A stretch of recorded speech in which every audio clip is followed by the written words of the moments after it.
everyone. Welcome in. My name is Vesper, Bat of Fortune, Witch of Fate. And I'm here to invite you all to change your fate. But first, I meant to do this before, but I was distracted reading a friend's thing. Okay. I got that. But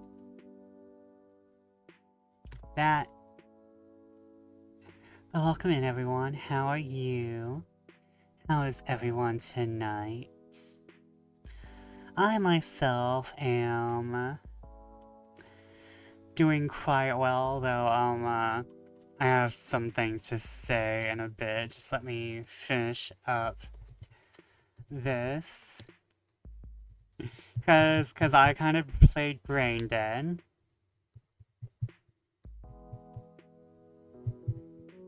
Kind of Brain Dead. Oh. I did a thing. Okay. The thing is thinking. As always. I hope everyone's doing alright. It's kind of hard to be doing alright with everything going on. If you're on Twitter, it's a dumpster fire as always. Welcome in, whatever. Welcome.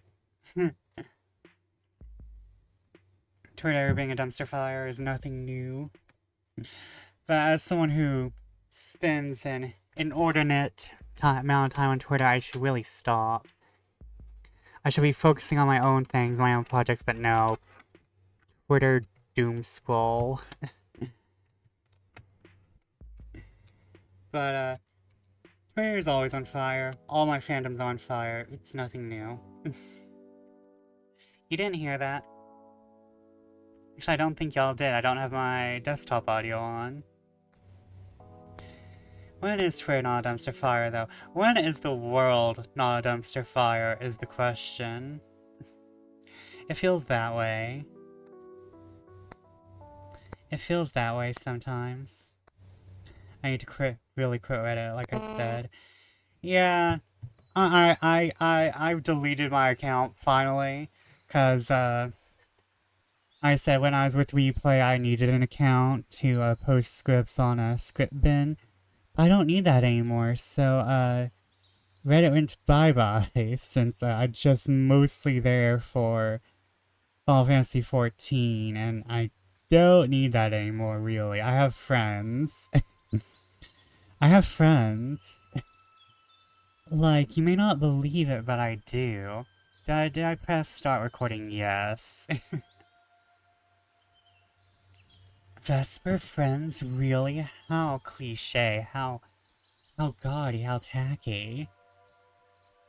I don't need Reddit anymore, it's not. I may make another account, but honestly, if I do, it'd probably be personal, a civilian account. Because that's what I would need it for most. Friends, say it ain't so. I know. So poison. Oh my god, I just remembered I have to take my meds. Hold on. Medication check, everyone.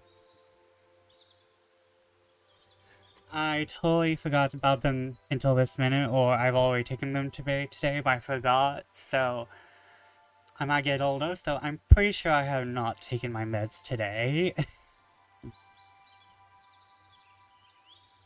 Oh, that's not gonna work. That's not gonna work. That's not gonna help me feel better.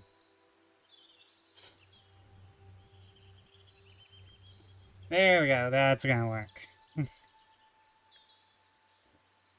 Speaking of the crazies, made me remember to take my own meds. It's not crazy medication, I'm still taking the medicine for my, bronchitis.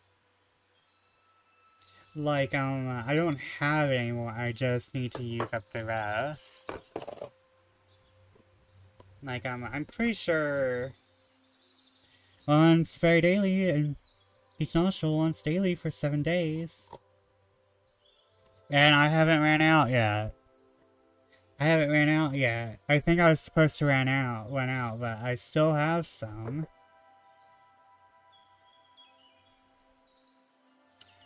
That's a shame site where you end up having to ask a question about something. Like, oh no, I'm back to this hellscape. And welcome in, Kaylin. Welcome, welcome. And welcome to Ollie, because I know you're also lurking. But I hope you guys are having a nice time.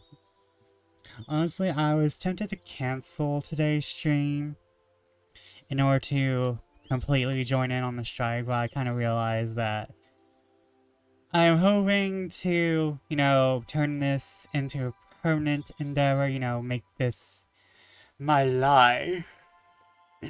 Much too much chagrin of any Republican in this world that I could fulfill the, you know, jobless millennial living in the basement thing. Make that shmoney, baby. Right? I gotta get that bag. And like, and you don't have to, and not everyone is also being 100% compliant in the strike. Sometimes, you know, you just have to do things because, you know, capitalist hellscape. Capitalist hellscape. Barbie edition. But, instead of, you know, not doing anything, I have decided that if you type in !Palestine in chat, I think I provide resources, or well, Nightbot provides resources. And I'll go over them. There is great information about what's going on in Palestine, what's happening with the first link. Gaza Sims is about buying eSIMs for people who live in Gaza to get around the information blackout and not being able to contact anyone. Doctors Without Borders, which has even more information, but you can also donate to Doctors Without Borders, because, you know, Doctors Without Borders, someone needs to kind of be out there helping the... If you've seen the videos, you've seen the videos. And, Ceasefire Today, which is about contacting your local, your state representative if you're in America.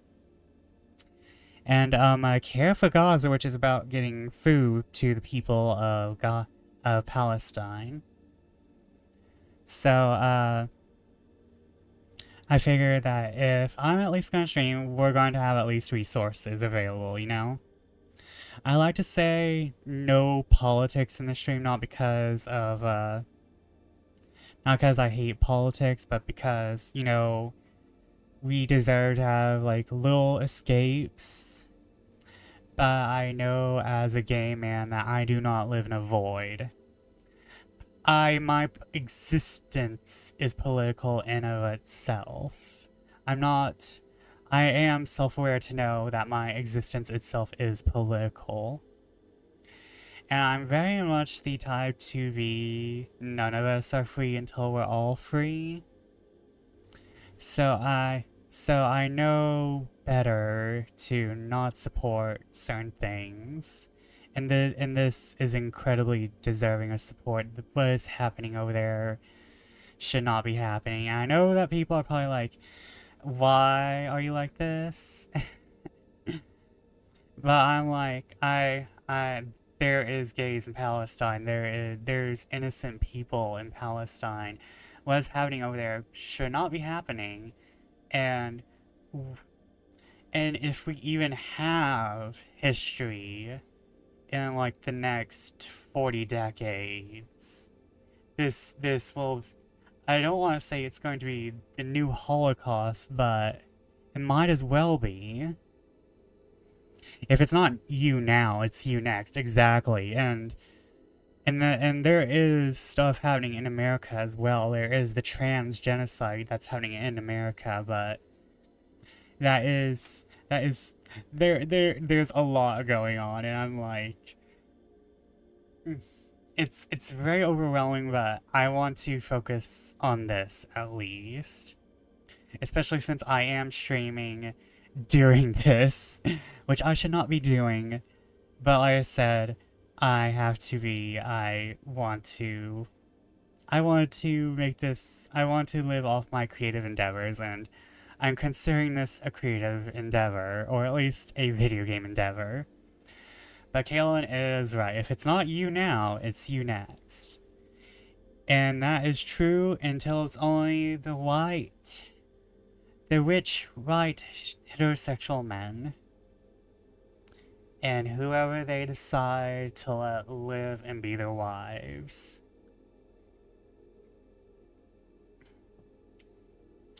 And that is the truth.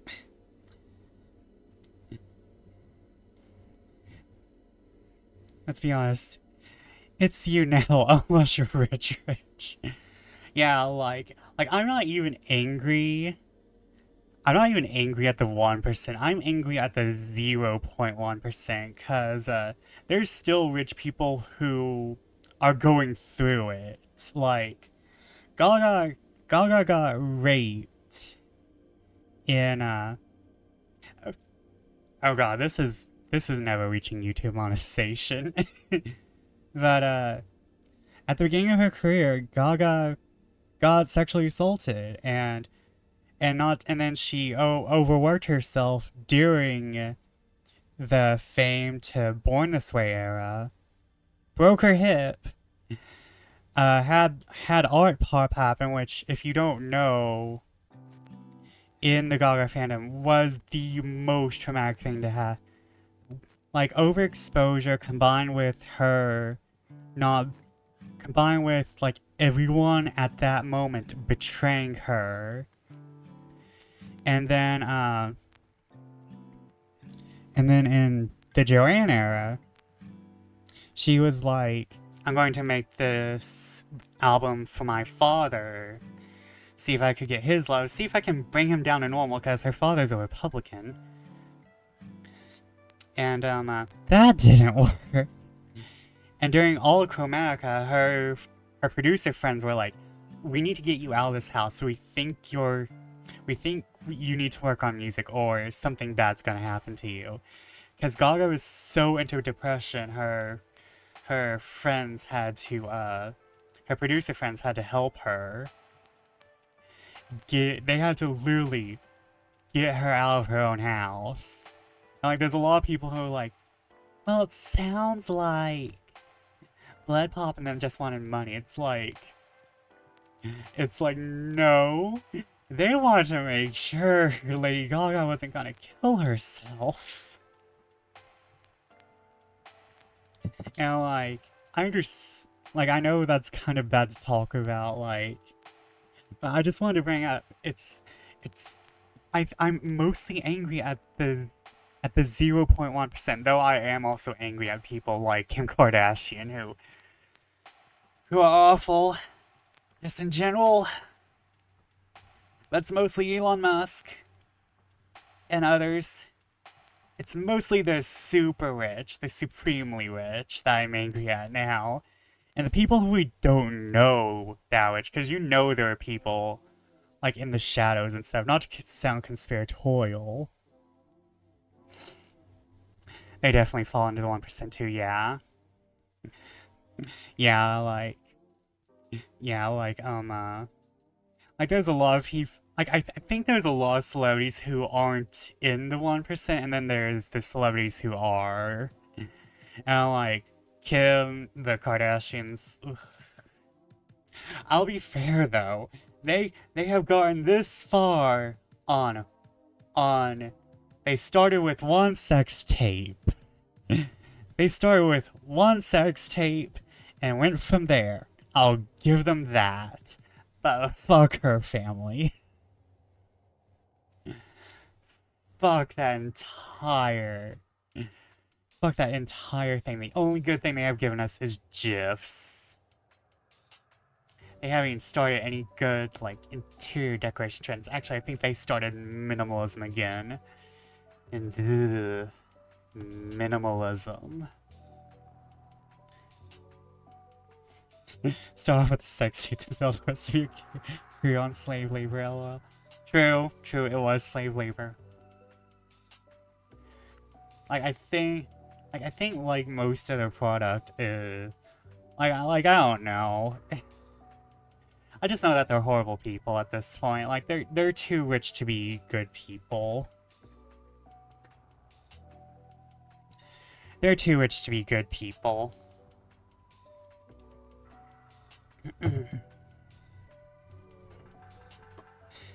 And, like, when's the last time you heard of Kim K doing something for charity that wasn't a gala or something? I guess this is angry Vesper hours. That's not angry. This is angry. It's because I'm hot as hell in this sweater. I'm all out of laundry and I only have a sweater to wear. And like Mother Nature is being temperamental, so it went from freezing temperatures and snow at the observatory to 50-60 degree weather.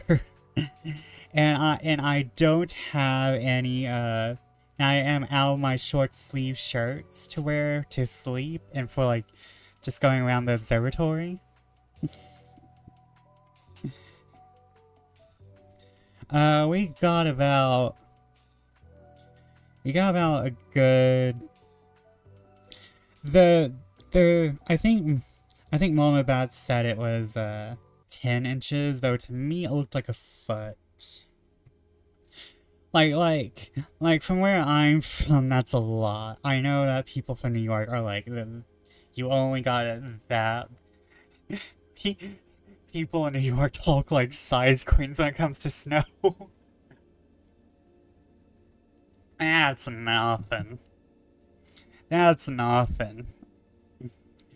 Y'all only got 10 inches. We can take like about 24 before we start complaining.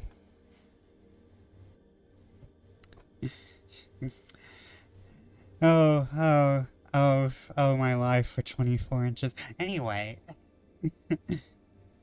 But anyways, I'll probably be typing the Palestine command throughout the stream tonight. You heard what I said. Wait, do I have Sif's new emote? Sif has a new emote and it's just him going, huh? I love it so much. I wish I could post it, but hold on. Sif?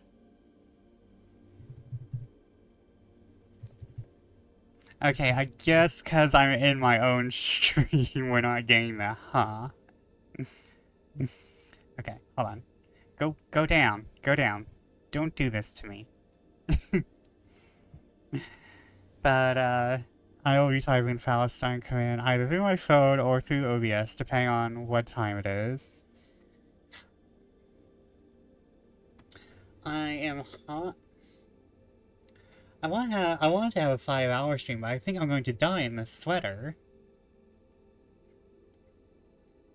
The bat fur and the sweater is not mixing very well. Not with this heat. At least it looks like we have... I'm kind of hoping for an early spring, honestly, because I think spring is ending up as my favorite season. I think spring... Oh, Truffle. Truffle, Truffle, you're allowed to have the day off today. Truffle's gonna go to strike for me, guys. Normally I let him stay around, but it's a horror night. I mean, it's not a horror night. It's a revolution against the monarchy of France night. Spring's my favorite season, I think. I think I'm still a little bit of fall winter person, but I think because of the flowers of spring, I tend to favor spring just as much. Though September, October, and November can have some really nice blooms too, and Not to mention, there's some everlasting rose bushes around the observatory, which start in late spring and early summer and go all the way through fall. And it's like never ending. I could probably like harvest those roses, though I'm not sure if they're edible. I don't think they're edible roses. They could be. I think it's actually more likely that most roses are edible and only some are not edible. But I think because of the flowers, yeah, spring is ending up to be my favorite season. I'm 29. Wink. I'm up there. Oh. Oh, I need to delete some of my Blender files. Spring feels like you're coming out of something to me. Very poetic. Maybe you should put that feeling in a poem. Okay, oh, I nearly started Final Fantasy XIV again. Oh no, I need to stop.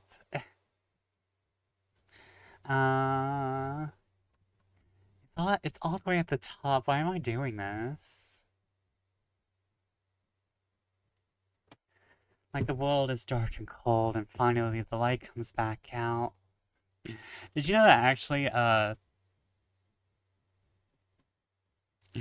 was jump scared by my own game?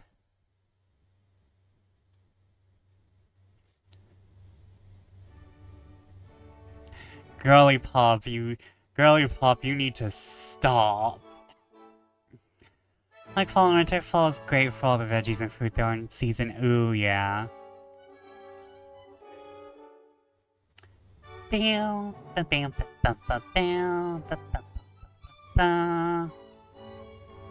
Okay. So I finally learned how to save in this game. It was the escape button. I'm so smartical. Like, yeah, the veggies and the fruit. Though our garden, yeah, I just been pressing, well, escape for just the general menu.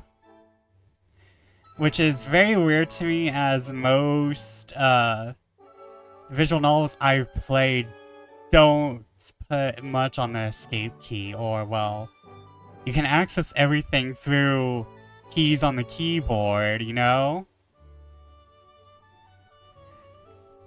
But, towards the end of the game, you finally learn how to say, it's Yuppie Psycho. It's a lot of Yuppie Psycho up in this brain. But,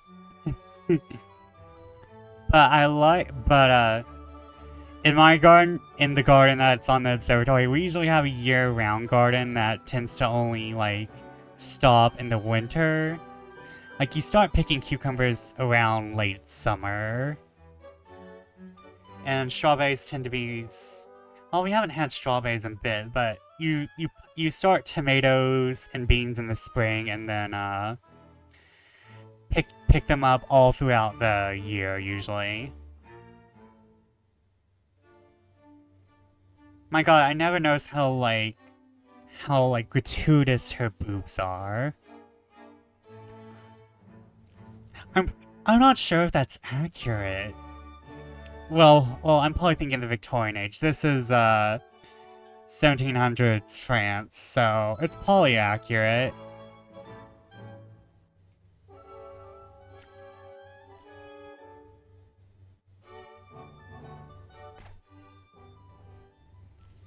Okay,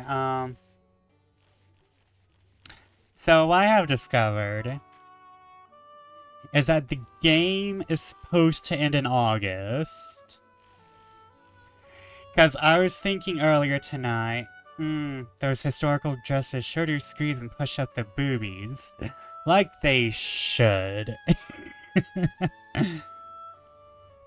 Like they should. I'm pretty sure there is a little bit of fan service going on. Okay, so, Victoria's Secret bombshell bomb has nothing on those corsets. Listen, when you are a noble in, France, you're probably eating well enough to wear a corset, you know? So, the game is supposed to end in August. And I learned this because I was thinking about finishing this off stream. Because honestly, I was like, I can't allow this game to take any more time. I can't allow this game to take any more time away. But,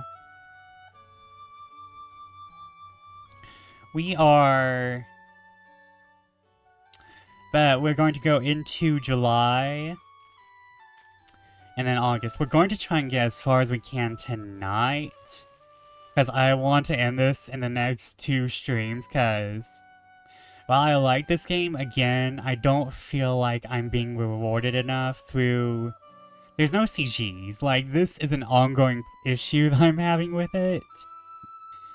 Besides, you know, the fact that I have one person in my employee who is just Amazon Prime. Like, he's totally useless. I feel like most of my employees, except for Camille, are useless. Like, they've only come up once, and I'm like, why? Okay, this is Crown Gossip. So, I need, this is a Crown Party. So, I need to wear something good for the crown. Man, I love that dress. Just like your cult to simulate hell. At least the Stooges tried to do something. At least the Stooges were doing something. I just got Amazon Prime. I got 2 Amazon Primes, to be real. Okay, I think, this provincial dress.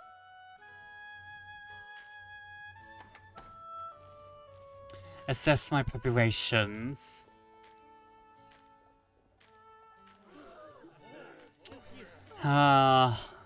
Take the wine. I'm tired of these parties personally.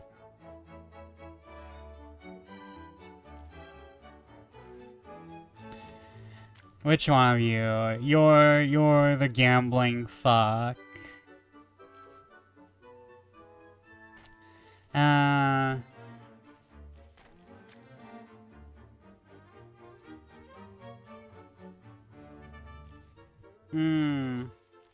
This party's boring. I guess it's you. Persons of quality. Might be a party held by the aristocracy if someone didn't challenge your qualifications. In fact, a gentleman is approaching you to do just that. However, if you manage to outwit him, you might be able to get something useful out of it. Oh god, old white men. Noticing a particularly intriguing group of guests on the other side of the room, you begin to approach them. However, you're intercepted by an older man with a haughty air about him. Yvette Decaux, I presume? He asked with an arch eyebrow. I've observed you at several of these functions before, and I'm not certain that you understand what should be happening here. These are the persons of quality. They are nobility, and the rightful rulers of France, he says, turning to gesture to some of them, with his wine glasses as the party guests mingle in their finery. Of course, you are not part of this group yet, no matter what your fortuitous marriage might promise in the future, he says, eyeing your engagement ring. What exactly do you feel you have to offer these esteemed persons? I believe Elizabeth can vouch for me. Oh, we're going to use our connections. No, I can make this credibility check.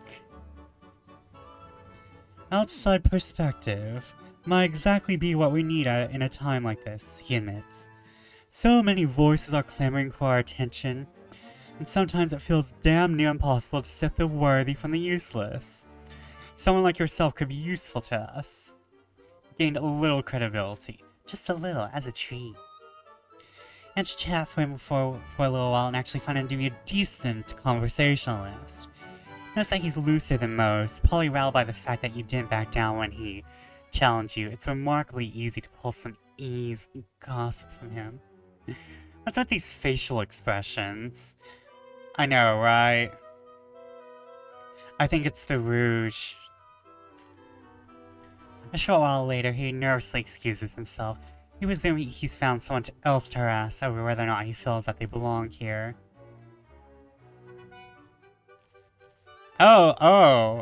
There's a threesome over here. Ooh. Hold on.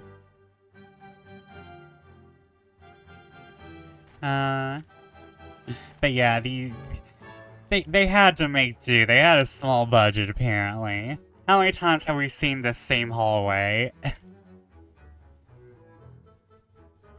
A couple here is telling stories, some which proven to be bawdier than others. If you're willing to brave the risk of impropriety, the rewards might be valuable indeed.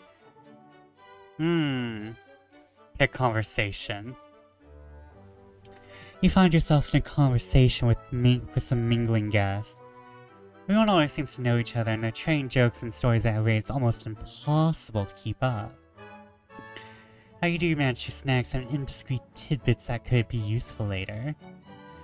Cheap. Oh, tell us that story you told me earlier. The one you had while you were out with the Duc d'Orléans? That one, I'm not sure if it's a good story for mixed company. How about this? I'll go first and tell something scandalous, then you go. Yvette gets it. Yvette is like T for T. T for two, T for you, T for me. We all get the T. If the Duc d'Orléans told you, then I absolutely must hear it. Pray continue. Yes, please do. The gentleman wavers for a moment before he finally goes in. Fine, but remember, you're the ones who asked for it. Huzzah! His friends exclaimed, clapping her hands together. Then he launches into a story that was a lot bawdier than you expected. It's entertaining to be sure, but you can definitely see why he was initially uncomfortable with sharing it with strangers. In fact, you wonder if he should have heeded that discomfort. He gained a piece of scandalous crown gossip. Of course, everyone still asks, and you do too. Yet, you are also a little stunned. Can so many people even fit in a single bedroom? It's not whether they fit in a single bedroom, I tell you that. So I was reading this book called Birth of the Angels. Tell me about it. Later on, everyone drifts away from each other. You take a few moments to recompose yourself after all that. I'm more stunned by his facial expression. Queen, new necklace. Queen, new necklace. There's 2 new diamond necklaces. I understand, Marie Antoinette. I understand. I don't support you, but I understand.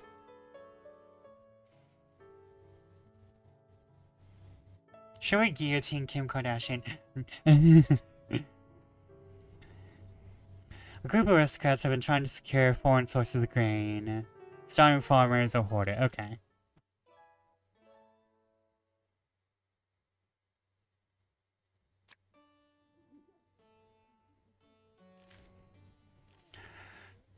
Except... we always go to... Oh. Oh. Oh, I didn't know I had a party. Well, you know what Mama needs us more. We can go to this party instead. Okay, and we have the church as well.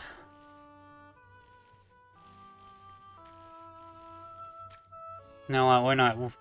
No, we have to shift Paris. We have to shift the fate of Paris. Perils of journalism, Le Petit Mogul.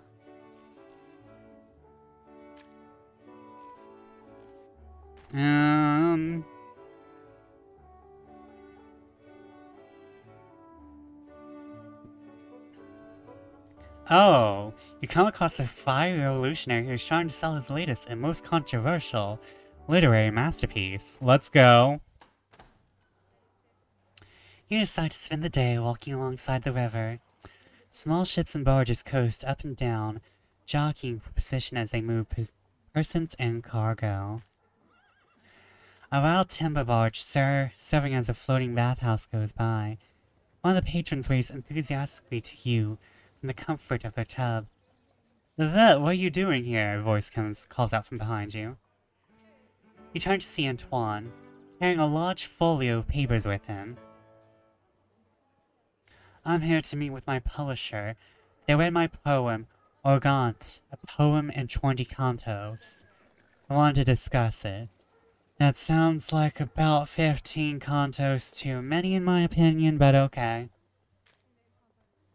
He smiles, wide and genuine. "I can't wait to hear what they say. Back home I had a limited printing. A new one from a publisher in Paris could be what it needs to get the success it deserves. In fact, if you'd like to sample it for yourself, I have a copy of my manuscript right here." Sure, I read everyone else's stuff, sure. "Fantastique. You're among the first in all of Paris to read it," he says, handing you some papers. Some papers from the folio. You gain a little favor with Antoine. "Listen, we're doing it to help the revolution. We're gonna fuck him for the revolution." This is me sending you my shit to read. Is that a dedication to the Vatican? Oh. I don't even know about the Vatican, but I'm hurting now. I wish this had booze in it.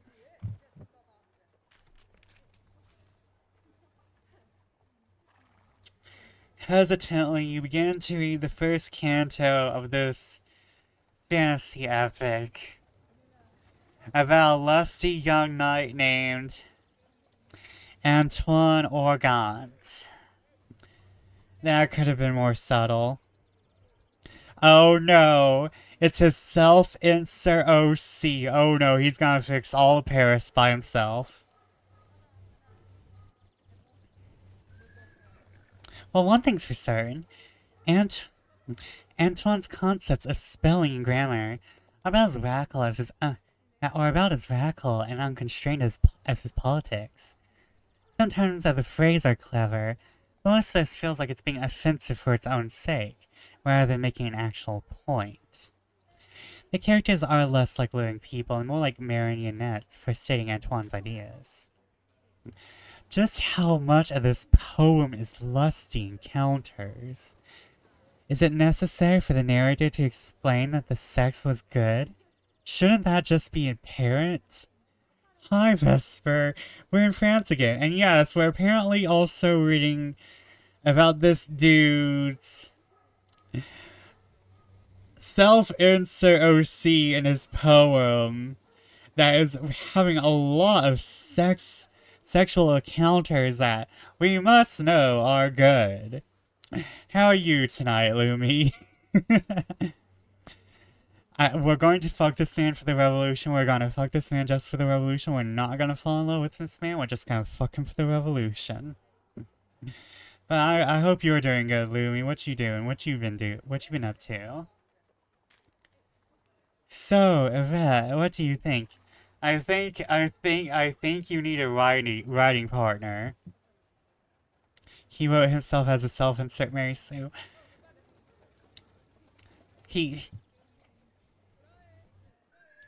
And not as good with these people with all the sex they're having. They're not having sex, they're having the fictional sex. He's writing about himself having sex. He's not having actual sex. And we're not and he's gonna have to work for it with us.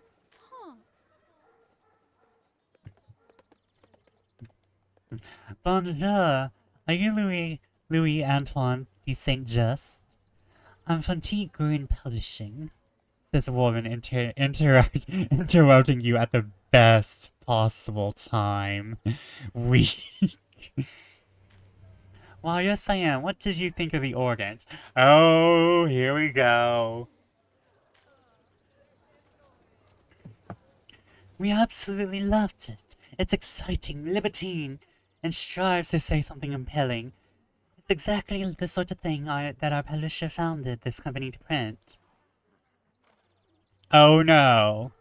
This is the company that's going to print Twilight in France. He has to compete with Sadist Lady from earlier. We love our sadist dommy mommies. I'm doing okay, just resting today. Good. We all deserve a nice rest, especially you, with all the hard work you do, Lumi. I also hope that you are finding some good keycaps, because unfortunately my timeline has not fed me keycaps, and it's not gonna feed me keycaps for a bit, I think. If you haven't noticed, it's Fashion Week somewhere. It's Fashion Week somewhere, and my entire Twitter timeline is has been haute couture. Very nice to draw later, but no keycaps, unfortunately. So you'll do the next run. How many copies are you looking to print? Well, no, we can't print it. We love it personally. We just don't think you'll sell enough copies to make cost back. We love it, but I don't think the audience will.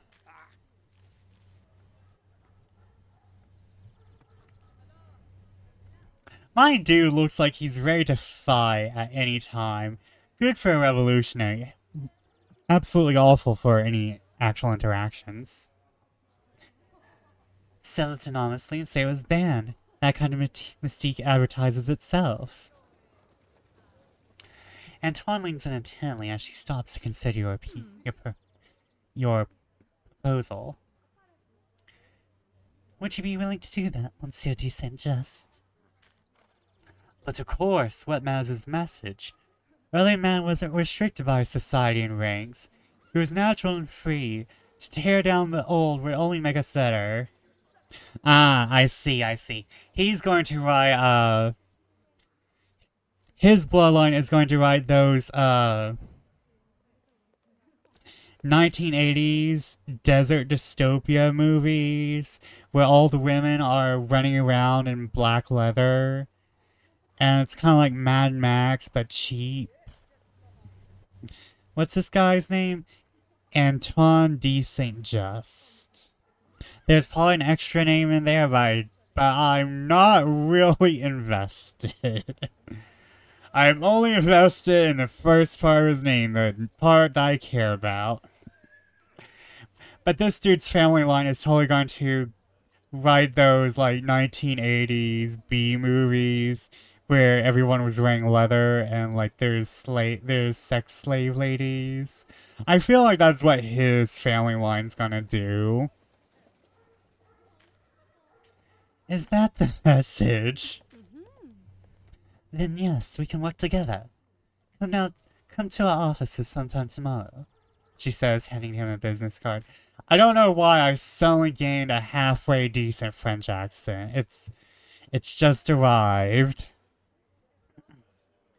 She turns and leaves. Once you are alone, Antoine fixes you with an intense glare.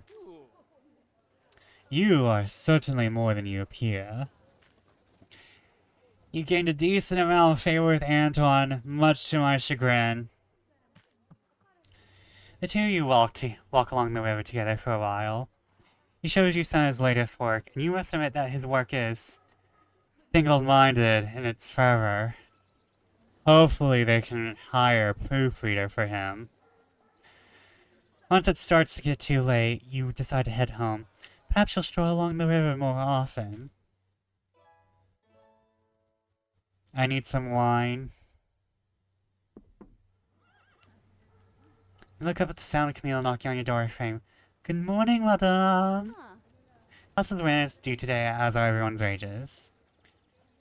Hey, the rent and servants, because we're better than everyone else. We're actually good people. Merci beaucoup, madame, Camille says with a curtsy as you hand her the money. Paid my livres.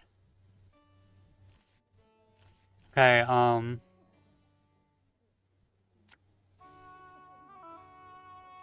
we have... It's Crown again. God dress for the monarchy. What is this book? I'm curious if it actually existed. Let's not. Let's not. I think you'd probably read Master of the Universe and get a similar idea. Now, Master of the Universe, the fanfic that was 50 Shades of Grey before it was 50 Shades of Grey. Oh.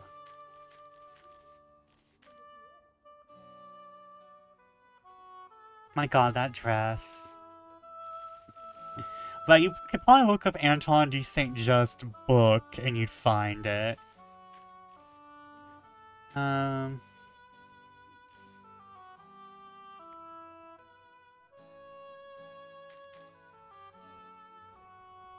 I have robes at La Polonaise? I don't think I've even seen those. I don't think I've seen a robes a la Polonaise. Well, we'll wear the robe de coeur. Assess the preparations. Take my wine.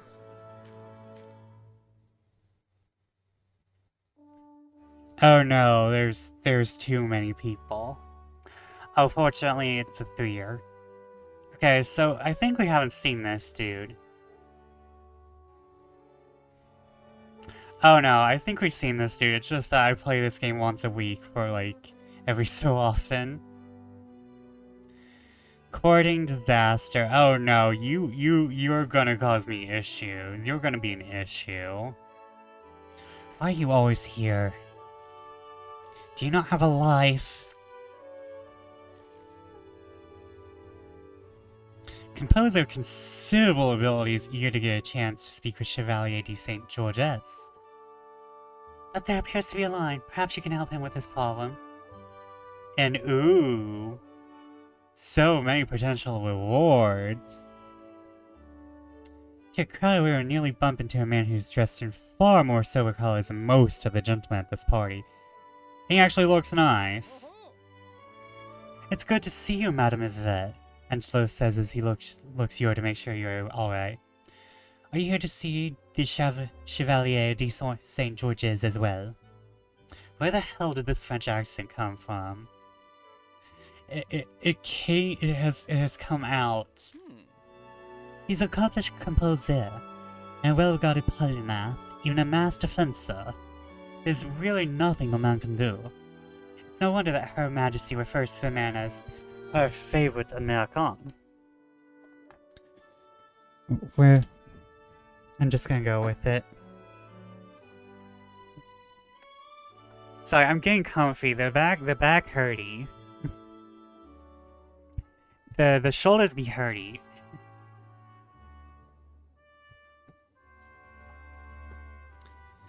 The shoulders be hurty, fellow bat. Holy shit, it does exist. Oh no, please link me. Oh no, please link me. Like, that should be public domain. Oh no. I wonder if he was bisexual. His voice drops low and he gestures to the expensively dressed gentleman in the room. However, as you can imagine, there's a significant waiting period to speak with him. Nothing so gauche as an official list, but you know how people of rank are. These strutting peacocks are quite attached to their established packing order. It sounds so silly, I thought it might be made up for the game, maybe. No. These are based on historical events. I don't think Yvette is a real person, but I'm pretty sure the rest of these people might be. You glance around and Angelos certainly isn't wrong. You recognize a few guests in the area that come from extremely powerful lineages. Simply put, they're not people one can simply barge ahead of without dangerous consequences. I know that you hunt for gossip. If you help me, I might have something for you. Allow me for a moment. Create a distraction. Then you can make your move. Oh, I figured he was real. I thought they made up that poem, but I was wrong. I should read it on stream, maybe. Though, if it's about is that about... This choice requires a hard credibility challenge. I'm sorry, you have a what? Ask a gentleman regarding your suspicion. Damn it.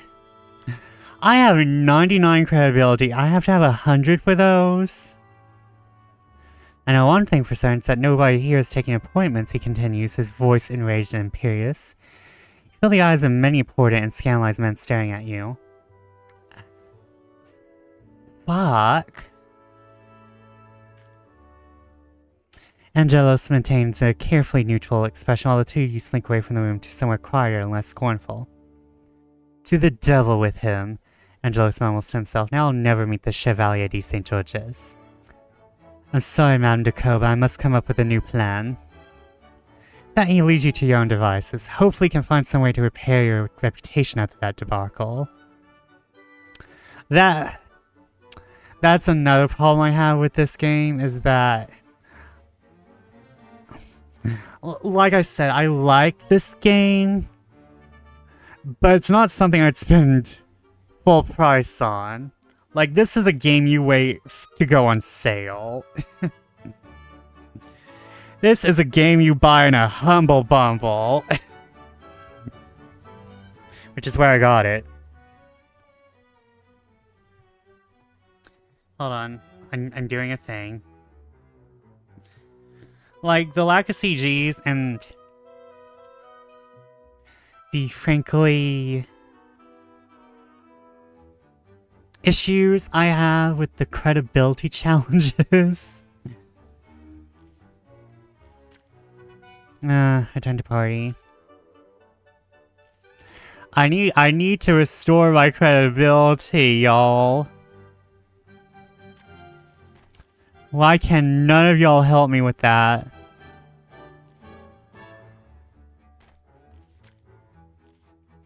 I have been fucked over.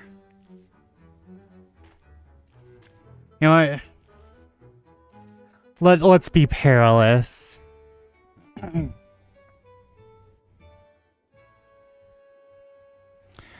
While taking a turn of the house, you spot that judge who you ran into before. Of course, it's not hard to spot him. He's wearing his judiciary robes to a social event. Yet again. Still, he might be useful, so you approach him regardless. Ah, bonsoir, madame, he says, seemingly oblivious to the fact that you've actually met before. Here's that you suffers from some sort of nearsightedness, endemic to men in positions of power. He can't focus on anything farther away than himself. Damn it. See, the writing hard carries this game so much, but I love it.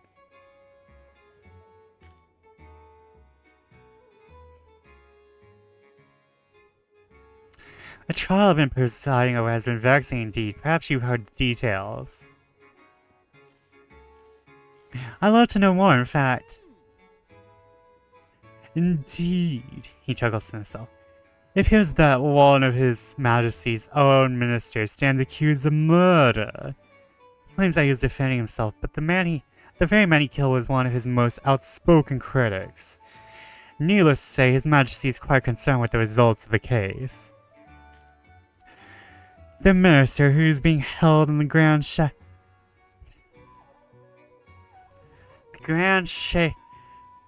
Chalet, as we speak, was strolling about alone at night, far from his home in the city. In fact, he was quite near the very home where his erstwhile rival was staying for the Estates Generale. He claims that his critic attacked him without any provocation, and cites his right to self-defense. That is certainly a face. To be fair, like Yvette said, he doesn't see any farther than himself, like most men in power. He probably doesn't even see his own face. He doesn't care.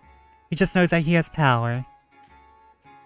However, several witnesses claim that this bout of violence was preceded by a fierce argument between the two. It certainly most things, especially if one can infer the minister went to that area with the intent of causing such an altercation. In that case, self-defense would not apply. His face is kind of squishy though, ain't it? Squish, squish. Squish. Hey, yeah, my cursor's, you can see my cursor. The man kind of looks like you made a pug into a human, almost. Damn it. Ads. Well, since we have ads, I will bring out the thing.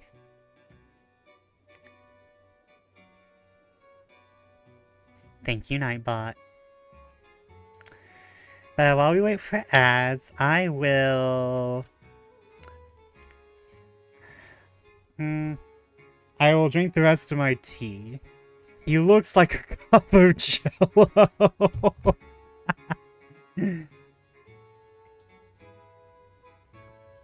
True, he be jiggling like Jello. I ain't sure what the hell's up with his outfit. He kinda... Is that how judges in France looked? He kinda looks like he has them samurai shoulder pads, you know? The Japanese shoulder pads. And he's wearing it with a robe. Sir, you are not using the meta armor. You're not using the meta armor, sir. You need to get a handle on your armors. Your shoulders don't match. Are you a caster, sir? You kind of look like you're a caster, but the shoulder pads, your shoulder slot needs to be filled with a less metal thing, most likely. So you are not min-maxing, and we cannot have you here. Get out. I am gatekeeping you from the raid. You are not entering Savage Raids without the appropriate armor. Your store-brand box of mashed potatoes. Not even mashed potatoes. This man is like... No, mashed potatoes. Mashed potatoes is pretty good simile. This man kind of looks like store-brand mashed potatoes. The cheap kind. This man looks like he would eat some store-brand mashed potatoes, not gonna lie. Speaking of store-brand mashed potatoes, the kind that comes with TV dinners. No. The kind that they serve in elementary school. The kind that they serve in elementary school. Just add water and you're done. Just add water and you're done. No, I don't think this man has seen water in 2 decades. This man hasn't drunk anything that is not wine in centuries. This man is mostly soda and wine, or well, whatever drink was popular in France at that time. Like, what did people drink when it wasn't water or wine? Juice? Juice. This man is mostly juice and wine.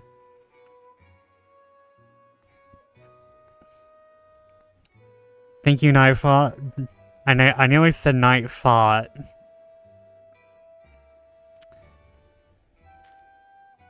Nearly every other similar case you've...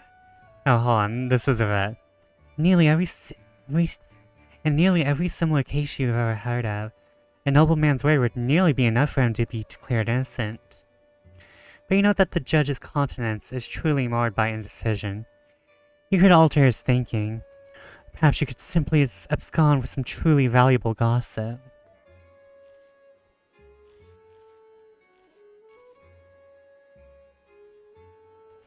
Skulking to his rival's home at night? Surely the minister intended violence from the start. Such complex affairs are truly beyond me. It seems I must go. I have to go shampoo my fish. I'll see you later, Judge. My fish needs shampoo. Skulking to his rival's home at night? Surely the minister intended violence from the start. You think the minister intended to incite violence from his most fervent critic? Mon Dieu! I feared it out. The whole story of the minister is surely a thin veil for his own murderous intent. You're glad that he was able to determine this completely on his own. Of course, a ruling like this is certain to have a decisive impact on the political stage. The crown has lost a decent amount of power. The revolution has gained a decent amount of power. Of course, as pompous and self-obsessed as this man is, you clearly cannot use any gossip obtained from this discussion. Your normal forte is intrigues and social misdeeds. As this could immediately connect you to something highly illegal. While a judge could possibly weather such a storm, you most certainly could not. Yvette is smart. Normally you'd stay and continue to exchange pleasantries. You quickly realize you stand to gain absolutely nothing from such a thing, other than an unwanted lecture and a headache. So you simply curtsy and leave. Perhaps there's something else you can accomplish here before the end of the night? Okay, time to party. None of y'all gonna give me credibility, huh? Only Elizabeth's gonna give me credibility.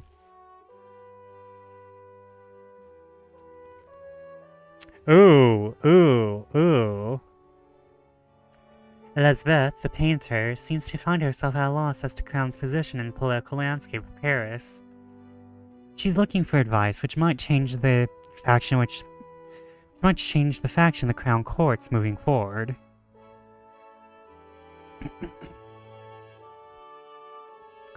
Find yourself in a conversation with Elizabeth and an animated young nobleman.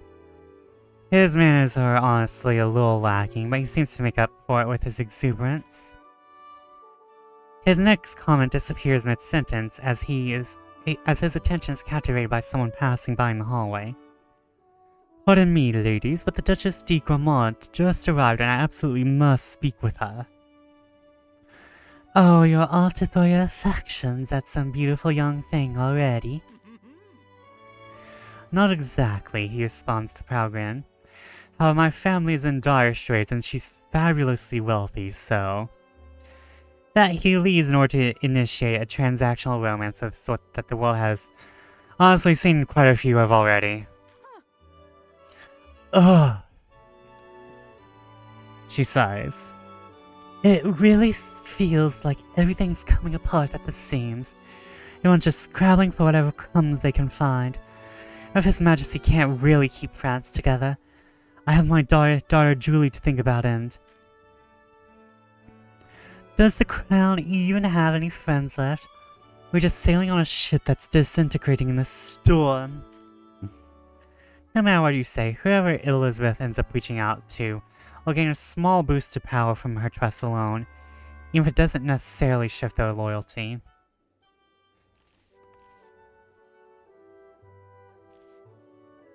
Hmm. I know I can weather the storm, but it's not just about me. Hmm. Well, I'm already turning the nobility to the revolution, so I just can't turn them back to the crown. We'll ruin the church later. You really think I should reach out to the church? Well, they're the only people left who I have not touched. I'm gonna change that, though. The church won't know what would hit them after I'm done with them.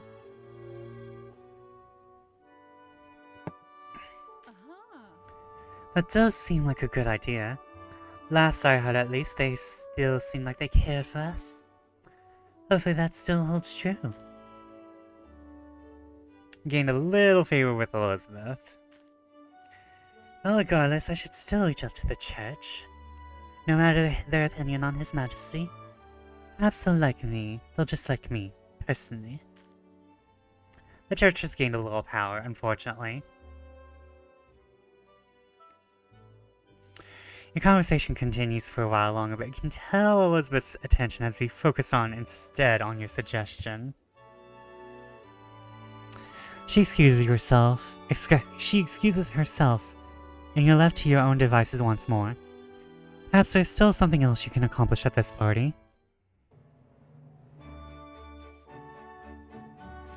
Hopefully I can restore my credibility soon. Okay, I should rest.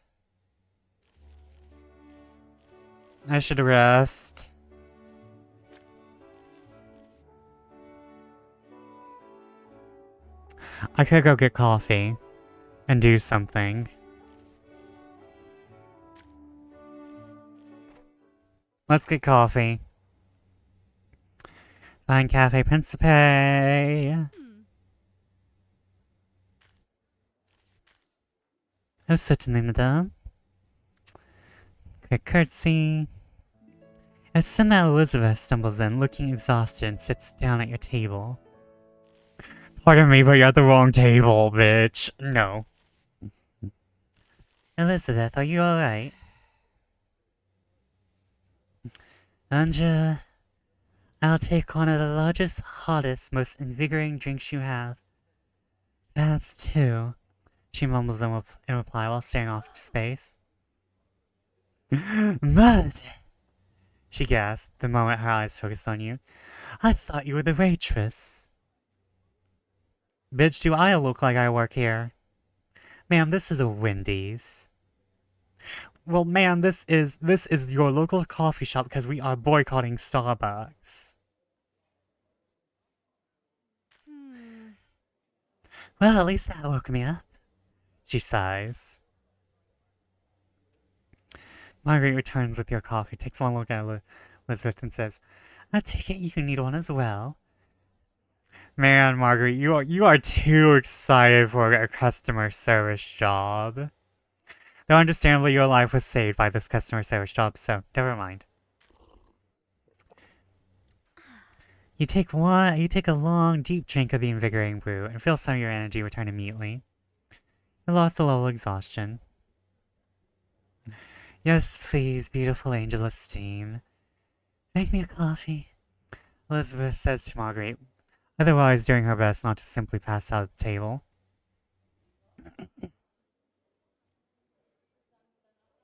Shaking her head, trying to contain her laughter, Marguerite leaves to do just that. Elizabeth, are you alright? What's happening? I'm alright, I think. I just haven't been sleeping well lately. Thanks for asking. She immediately goes to the face. My favorite face in this entire game. My favorite full body movement. Not one, but two of my patrons have fled the country because they're afraid of some kind of revolution. To be fair, when I started this revolution, I did not want the artists to be affected. Though, honestly, which people are the one paying artists? Damn it, I fucked over my own people. Of course, neither of them bothered to inform me of their plans. So I had the privilege of finding out by arriving at their house for our next sitting. I went to find the place abandoned. Now I had to work double time to drum up new work, and it's killing me. Joanna is my favorite, though, in terms of expressions. I miss Joanna. We haven't seen her in a bit, though. We also haven't seen Armand. Just sitting in the corner, smirking at you. The waitress returns with the requested coffee, but stops Elizabeth when she goes to pay. Please don't worry, don't worry. This one's on the house. Quietly, Marguerite leaves the two of you to your business. So is there anyone you think would like the Queen's is there anyone you think would like the Queen's personal painter to work for them? If it narrows things down at all, I need someone who isn't going to immediately slam a door in my face. Any new patron of hers would gain influence, but they need to be loyal to the crown. Again, the church. Girly Pop, I told you this last night. Do you have the memory? Okay, okay, she's having a hard time. It's okay. It's okay, Elizabeth. It's okay. The church, you really think so? That's a great idea. The church loves the crown right now. Seems my past work with Marie should open some doors. In a little favor with Elizabeth. Not to mention the church's was in support of the artists up until the 1900s. then I think the 1900s is when the porn commissions really start flowing in again. Of course, also know that having one of their leads painted by Elizabeth and shown off in all the latest salons do good things for the church's images. Little moments like these add up, after all. Church has gained a little power. The church has moved towards the crown a little. We're about to fuck that up. If this was Dark Souls, everything would go wrong now. Imagine a Dark Souls based on the French Revolution. That'd be interesting. We need more Souls-likes, I'll be honest. It seems it's time for me to go out and start looking for introductions until I find a new patron. She says, draining the coffee and standing up. Thanks for listening, Yvette. That she leaves and you return to your normal business at the cafe.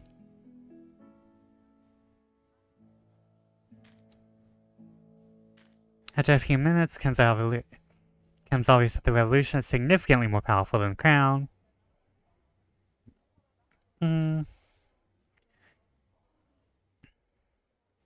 Allegiances lie. Church is the most powerful of all the minor factions in Paris.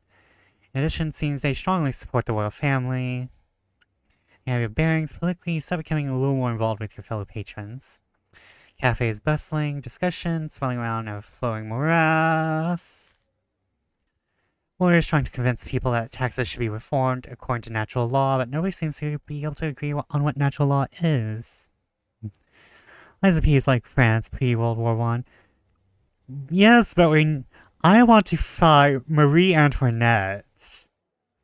I want to fight Marie Antoinette in Dark Souls. I need that. I need to either fight her or she's like Ronnie in Elden Ring. I need one of those two things.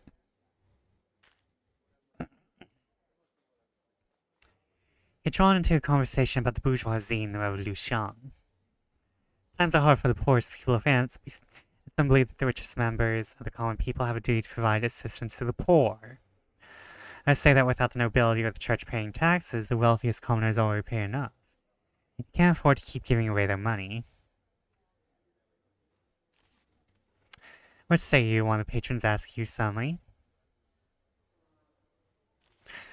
The revolution is right. The wealthiest in France have a duty to the poor. Taxation, more taxation on the rich, please. At least one of the people in discussion feels satisfied with the answer, but not everyone seems pleased.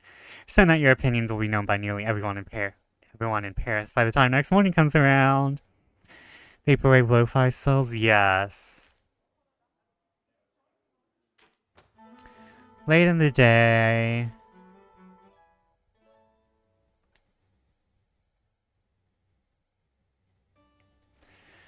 Wardrobe. I know what I'm wearing.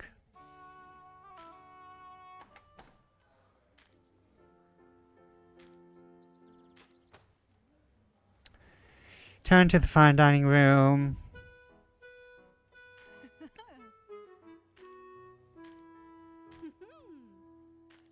Girly Pop, you brought me here.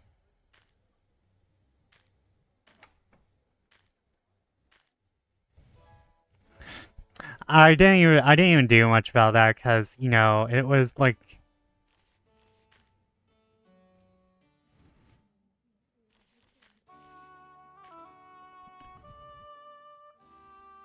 we need to fuck up the church.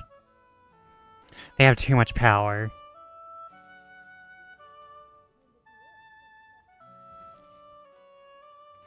Well, we don't need to fuck up their power, we just need to change this allegiances. We're gonna screw over Elizabeth in the interim, though.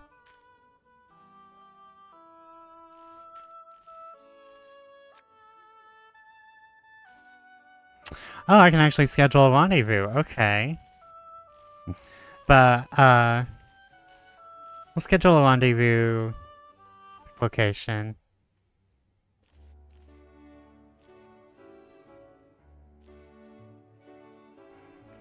Oh shit, we really don't have that many places. Okay, church. Do I have something not slutty? I like how this outfit is like demon whore, don't come to the church like that.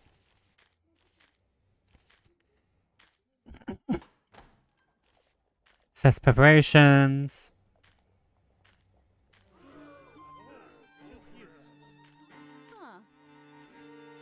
Take my money. Okay, time to fuck a priest.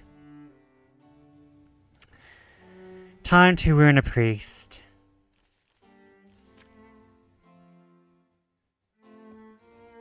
We're gonna fuck all these people a month. We're going to fuck all these people in a singular month. Because I've been playing this game wrong, apparently. Exploring the party, you find yourself in a quiet room that the other guests seem to have forgotten about. As you're about to leave, you hear the rustling of paper. Slowly and carefully, you check behind the door. That's where you find a priest holding a book. I'm sorry, but we're going to collectively ruin the fabric of French society!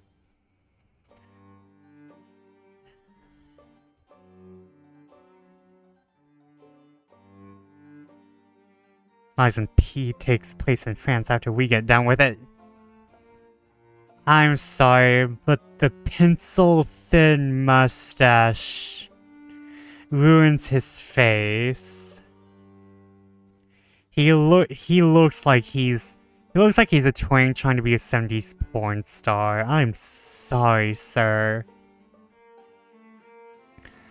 Slowly and carefully, you check behind the door. That's where you find a priest reading the book. It looks drawn on. Yeah, if he had a goatee, it'd probably lessen it a little. Because, like, you normally have that kind of mustache with a goatee.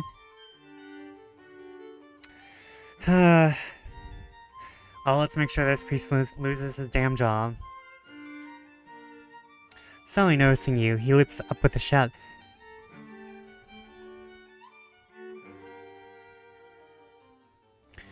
Figlio di Pitana! You know that wasn't French, and you're fairly certain it wasn't polite. I'm so sorry, madame, you just stalled me. Who are you? Are you alright? Forgive me, Father, that was my fault. My name is Vet. It's quite alright, Vet, he replied, straightening out his cassock. Generally recomposing himself, I shouldn't have let myself get so lost in my book. He's reading Breath of the Angels. Check out wherever you can buy books. It's available everywhere. I made sure. Let me introduce myself. I'm Father Sidoti. Or Sidoti? Sidoti. I beg your pardon, Madam Yvette. I swear I'm normally more social. Just that my recent assignment has been rather unbearable. Is that why you're hiding in a corner and reading? He flushes with embarrassment for a moment, before turning his head from you and pouting. I don't have to justify this. Everyone has their way of dealing with the world's slings and arrows. This one is mine. He kinda looks better with that facial expression. The mustache looks better with that facial expression. Recently, my superiors in Rome have assigned me to interview one Monsieur Vaillant, trying to form a complete picture of the situation in France. Tonight I tried to speak with him. But he's awful. I've never met a man so determined to see the worst in everything. So you're saying I can be as rude as I like to and it won't change anything? Is there anything I can do to help? Well, I'll appreciate any help you could provide. I just can't think of what you could do, he admits. The man is utterly incorrigible. Gained a little favor with Ludovico? But please, enough of my martyrdom. What brings you here? Just looking for something exciting to do. I'm honestly looking for any way to get ahead, honest or otherwise. The wine's nice too. Yvette, no. Father, I'm just here to show my support for the church and its good works. He smiles pleasant but perfunctory. Thank you, madame. The support of our flock is the lifeblood of any parish, and of the faith in general. At that moment, a dour and unsatisfied man enters the room, his brow in a permanent furrow. You know what this reminded me of? What his face reminds me of? It reminds me of the Droopy dog. It reminds me of Droopy. I think the artist may have been inspired by, you know, Droopy, the Droopy dog, the Droopy sad dog, and he goes like, oh, I cannot do a proper voice, cause I'm not that nasal. You knew. He sounds like that. That dog from like classic cartoons. He looks like that. At that moment, a dour, unsatisfied looking man. I'll pretend I know what you're talking about. I'll link you. Hold on, I have to do this now, because it's going to bother me otherwise. It's going to bother me otherwise.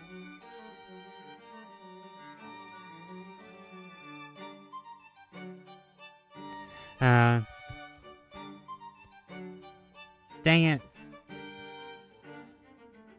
Oh, thank you for the Tamagotchi.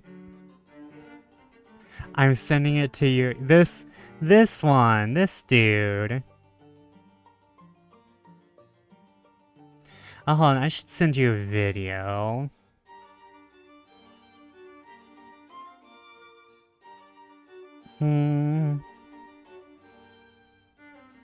No, please don't, like, immediately start it. Oh no, a video, yes.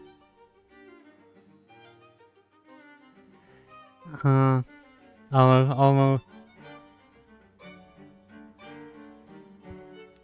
There you go.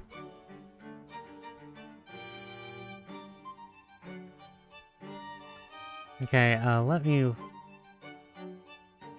Aww. There we go. Okay, I do my stretchies. Stretch. Oh, I'm tired.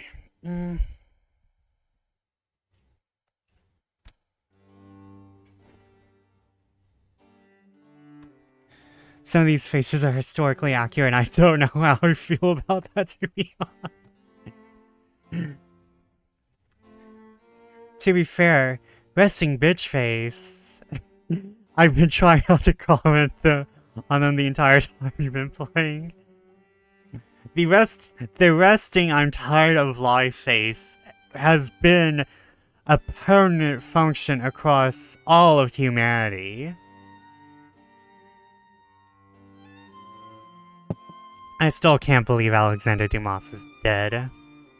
Like, in-game, he's dead. Ah, there you are, Father Sidoti. I thought you'd gotten lost. This building is rather poorly designed, you see. Dude, it's his own church. Unfortunate, he's Is this lady bothering you?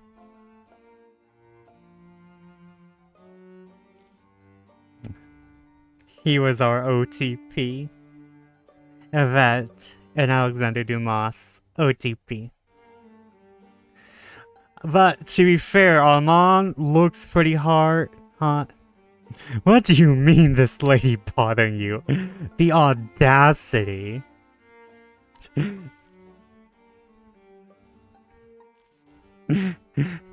No, I'm not, Monsieur. You see, people come to parties to actually enjoy themselves. I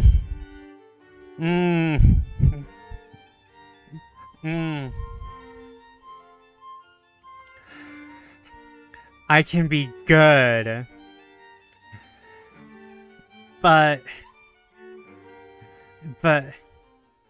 you know what?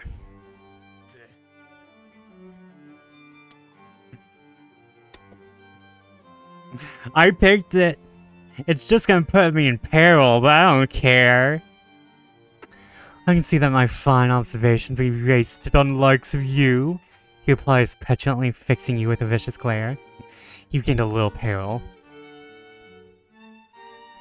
He turns on his heel and leaves as quickly as he came. Father Sidoti stares at the doorway in stunned silence. You actually got rid of him, that's amazing. Ludovico says with an enormous grin. I mean, I still have to interview him later, but it's important to enjoy the lyrical little miracles. Even the game called him petulant. To be fair, we're playing from, Yvette's point of view, and she does not like white men in power. Gained some favor with Ludovico. Alright, so we're gonna fuck you in the name of the revolution. I like this man just because he improves. I'm starting to think he knows that people want to have fun. I think I'm gonna get to choose fun answers with him. The two of you chat for a bit long and get along quite well.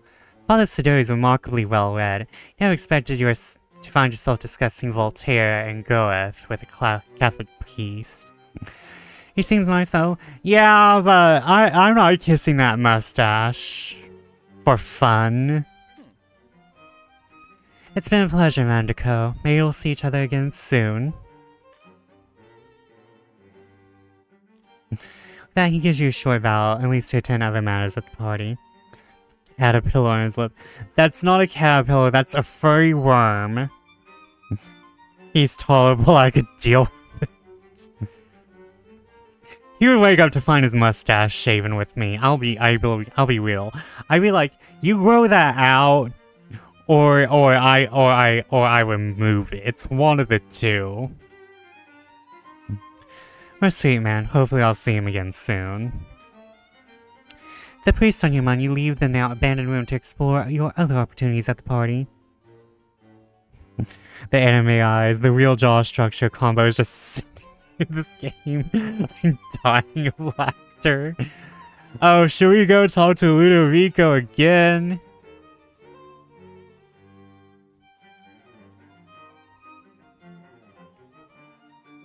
Yes, I like this man. We're gonna turn this man towards a revolution. Find yourself chatting with Ludovico, but he seems more wary than usual. Ludovico, are you alright? We can pimp him out a little bit, it's okay. Am I boring you then? Father Sidoti, the hostess is possessed. What should we do? God might approve. I think God would approve. He's a twink. We need to send him to the other men.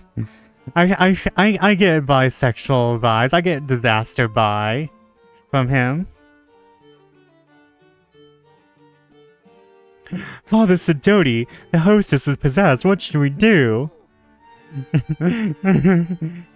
Madre de Dio, he asks. I'm already a young priest, so find me an old priest. He's religious, it can't be anything other than a disaster. I like him.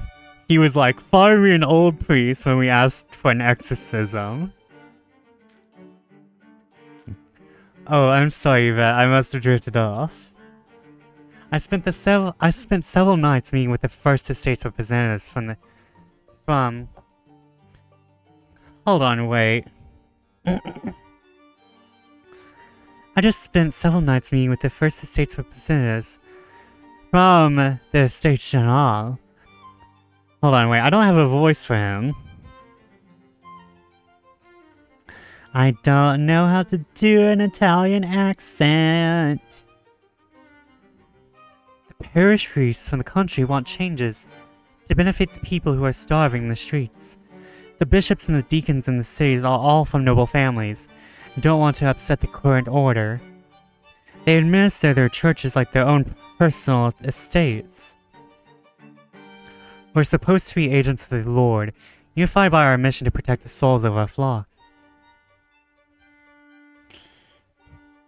Les Estates General. I'm trying to be French. I'm trying to be more Frenchy. I'm trying to be as Frenchy as I can be. We're supposed to be agents of the Lord, unified by our mission, protect the souls of our flocks. It seems that's too much to hope for. That's where I studied for decades, so I've been enjoying the game a lot. You've been enjoying my very horrible accent for a lot. I admit I have my own biases. They are informed by scripture, after all. After all, the Lord himself said, it is easier for a camel to go through the eye of a needle than for a rich man to enter the kingdom of God. Oh shit. Oh shit, he's so right. Oh shit.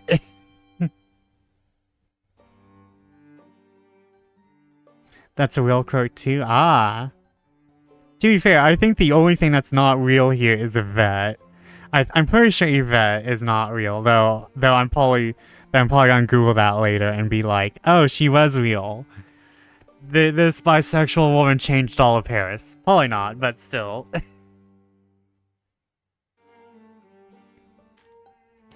I understand that much of the Bible's wisdom is difficult to interpret, but that part feels pretty straightforward to me. Still, I've been charged with looking out for the Church's best interest in my reports back to Rome. I want them to see that the time has come to start picking sides. I need to make sure that someone already has a harmonious relationship with us. France was so stable before she showed up.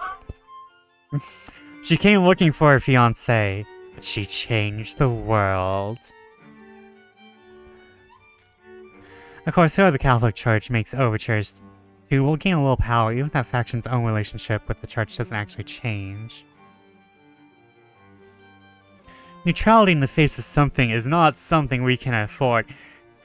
That is true! That is true! That is true! This is so on topic!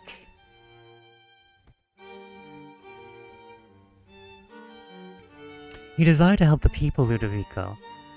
Tell them of the good the revolution could bring. Really, you think they'd be truly receptive to supporting the revolution? That can't be right, Yvette. Are you really sure that's who the Church favors? No, but it's who you favor, he says, shaking his head. He lost a little favor with Ludovico. He lost some credibility. This man has gone from tolerable to almost desirable. He's not gonna beat Dummy Mommy. To be fair, I don't think anyone can at this point. Regardless, I suppose it does make sense for us to begin to support the revolution. I have the people's best interests at heart, he says, nodding along. This will almost certainly help the revolution. The revolution has gained a little power. The crown has lost a little power. Chat with Ludovico a while longer, but eventually the two of you have to part ways. After all, you both have more things to take care of before the night is over. Now let's see if there's time for you to get up to anything else. Oh, my credibility is hitting the shitter so hard. Yes, we can romance him. We can.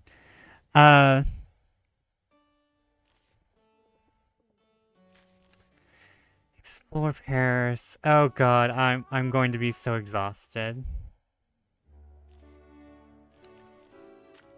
I need to sell my gossip. I still think we should be able to romance Johanna, but Johanna is after our fiancé. You enter Pierre's office to find it more disorderly than usual, with Pierre pacing frantically in the middle of all chaos. Looks at you and exclaims, "Oh, Rodolphe, thank God you arrived." I'm keenly checking the winds of public opinion. My finely owned journalistic senses tells me that our readership desperately cries out for stories concerning the military. I'm at a loss for such information. You can get me fresh gossip. Yeah, sure, I can probably do that. I have a military event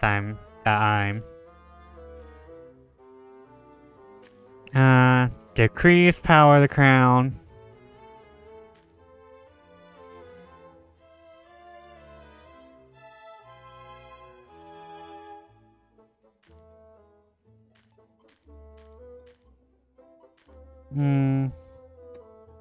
I need money.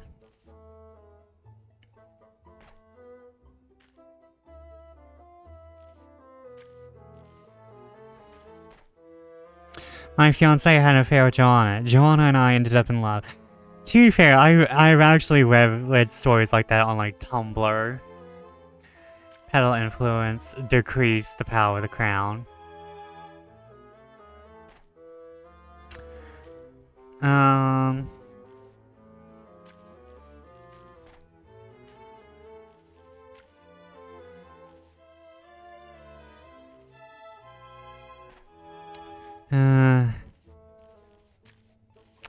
Increase the power of the church. Go home. Be fucked over by Pierre. Putting all my shit in the newspaper.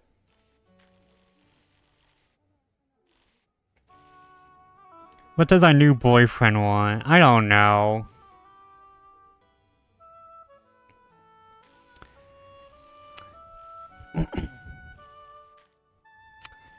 Fortunately, we're in July. And the game ends in August, so... military party... I think I just bought a military outfit, did I not?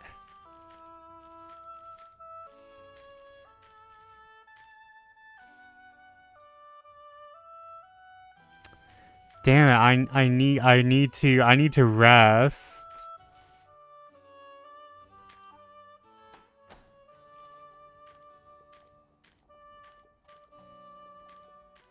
Damn it, I need to rest. Take the wine. I need to work on my credibility.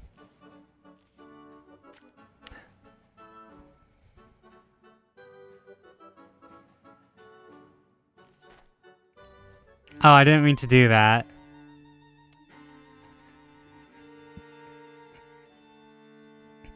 Take another turn about the party and you notice that a hush has fallen over the groups near you. Out of the corner of your eye, you spot someone make a big show stealthily glancing in your direction. Like a dance of false surreptitiousness. Someone giggles to themselves. That cannot be good. It is then that Andy Cosmea appears at your side, gently taking you by the elbow and guiding you away from the other guests before you can confront them.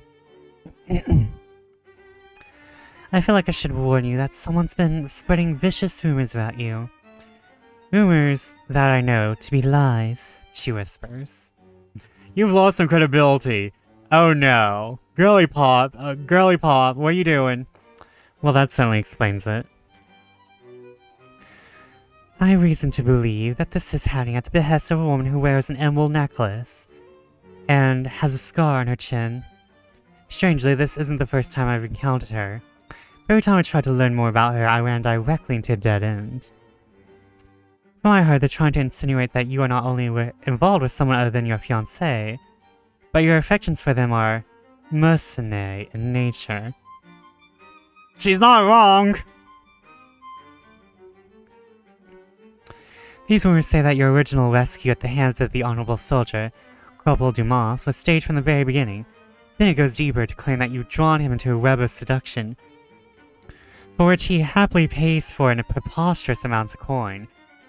Heaven only knows why anyone would fall for a story so outrageous, not to mention he's dead! Corporal Alexander Dumas is dead! Unless I'm in love with a zombie, which, you know, necromancy rumors, I can get behind that. I could get behind, you know, a sudden mystic turn in this story. I don't mind being a necromancer. As for my role in this, the person actually spreading these ludicrous version of events, someone whose fabrications once nearly cost me my career. An unctuous little man who sooner grasped onto a red-hot iron than the truth. My proposal is simple. Now that you're the talker of his malicious intentions, we should start a false rumor about you. Once he's committed to spreading this new lie, we can reveal the ruse and expose him for the charlatan that he is. I get revenge, you get your good name restored. There's likely some fine gossip in the whole affair. Okay, looks like we're about to murder a man. I'm down. I'm down. This is revolutionary France. Murder's okay. I mean, we work hard. We can have murder as a treat. If I can have a little murder as a treat. A perfect plan, no? I enjoy vengeance more than the finest wines. Please do go on. Get the guillotine. Off with his head for telling lies about the wondrous, amazing, magnifique Yvette Ducot, the necromancer. And off with his head again after I raise him from the dead. Fantastique.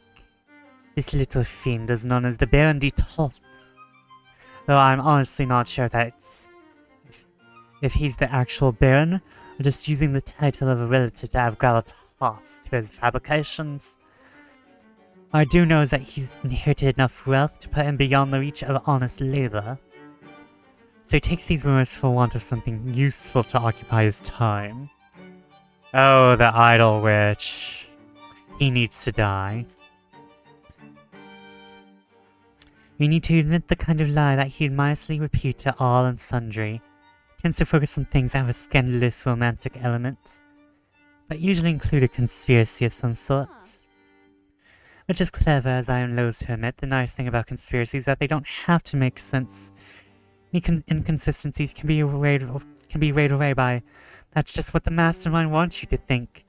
As if our world were dramatic enough for such things. Oh my god, these writers are going in after everyone! These writers are going after everyone!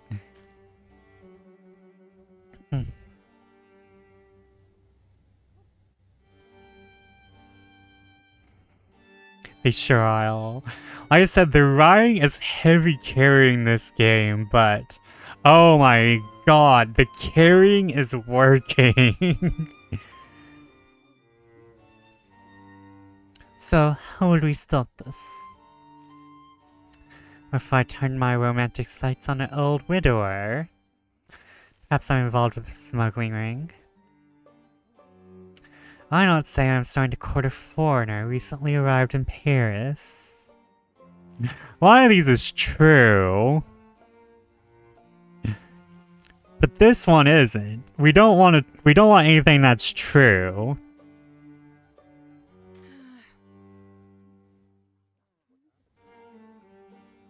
Anne says to herself, it's almost there, but not quite. Want to finesse that a little bit to make it work. She might waste some eyebrows. You lost a little credibility, all according to plan. You gained a little peril, not according to plan. With that taken care of, we need the motivation.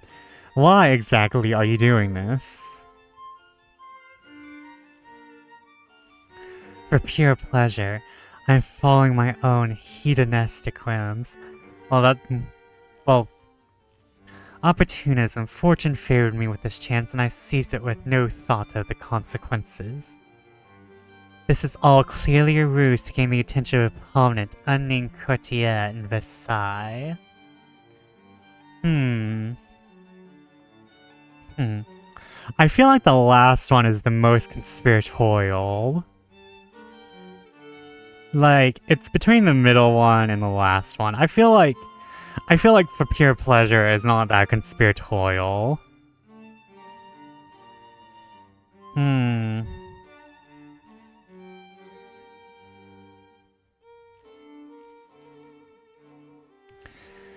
The unnamed courtier in Versailles is what attracts me.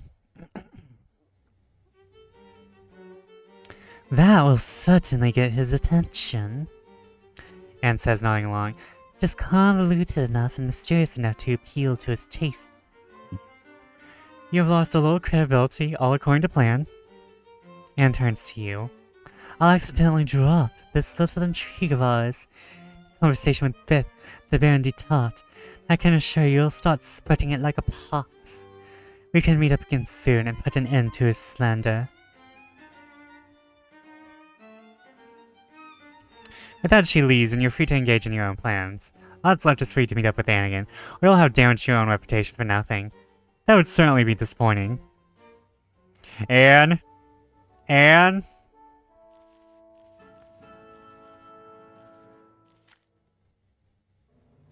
I hope I can fix this at another party. I hope I can fix this at another party. Cause who boy, that I fucked up.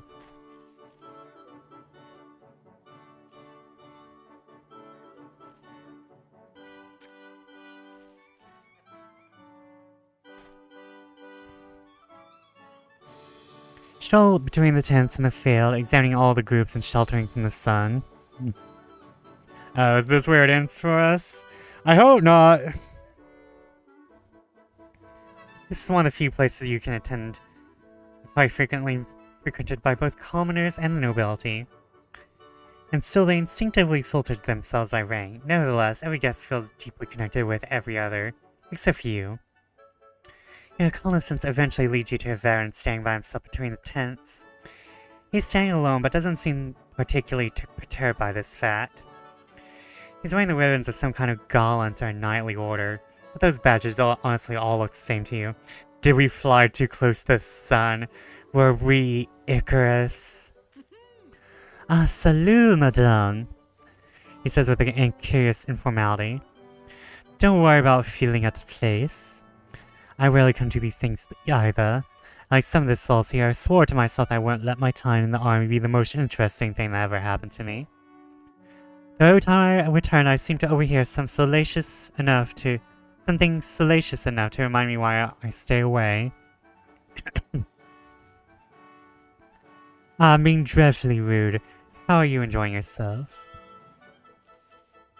Medium? Oh.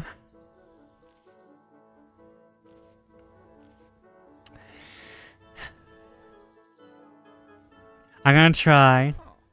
You truly want to know? I don't know what drives such a ghoulish curiosity, but if you really seek the prize, I won't deny you.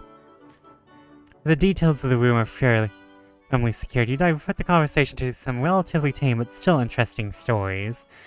Not to be daring, but not upsetting. Did you know that did you know that Alexander Corporal Dumas died? And I watched him die. He died in my arms.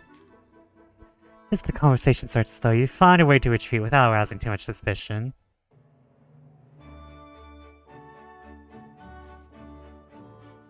Oh, my credibility hurts. The face looks like a gerbil when they do that face. Sure. I have another party. I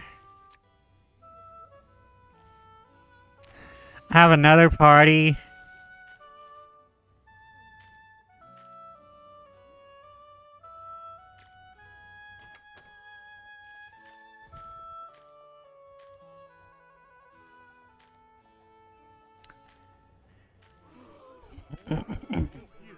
Take it.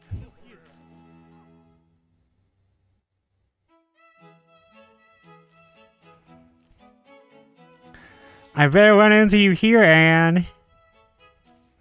Alright, dummy mommy. Oh, we get to pick her. We get to pick her doing stuff. Due to the flow of party and the vagaries of guests wandering to and fro, you find yourself having a conversation alone with Madame Gazelle. Not that either of you mind, of course. That irritates... Hold on, hold on. On a deep voice, deep mothery voice.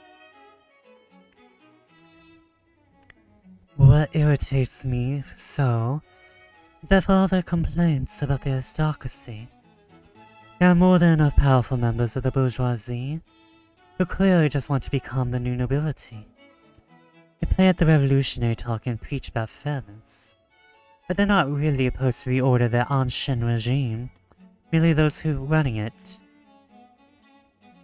As if titles bought with money were more virtuous than ones bought with blood. She sighs and takes a sip of her water. Now I must admit that most aristocrats I've spoken to are tiresome bores that get the kind of carnal thrill from reminding you of their privileged station. I met some wonderful counterexamples, but it feels a case of exceptions that prove the rule.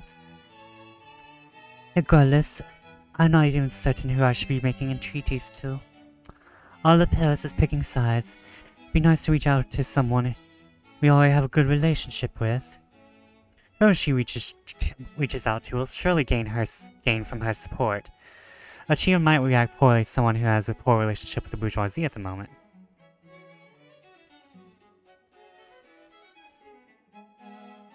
Isn't the bourgeoisie already sympathetic to the revolution? That might work. The revolution, you say? Yes, you're absolutely right.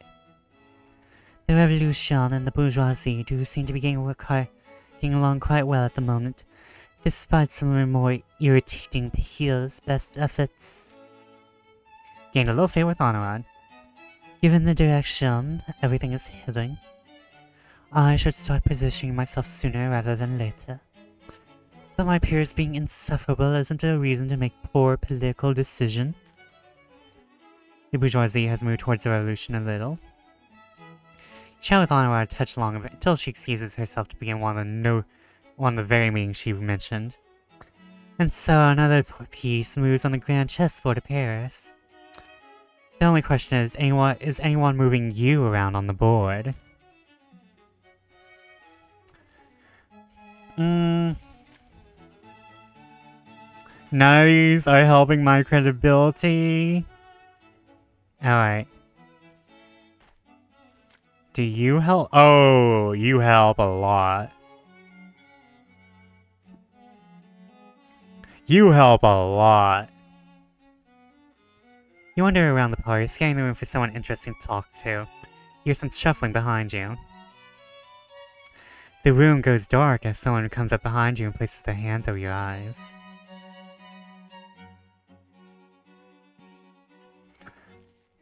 Guess who? A sultry voice whispers in your ear. Anurad, Armand, you're very bold to play this game in front of so many strangers. Anurad? A mere lucky guess. She replies, but you can hear the smile in her voice. In a little favor with Mademoiselle. She drops her hands from your eyes, and you turn around to find yourself face to face with none other than Mademoiselle.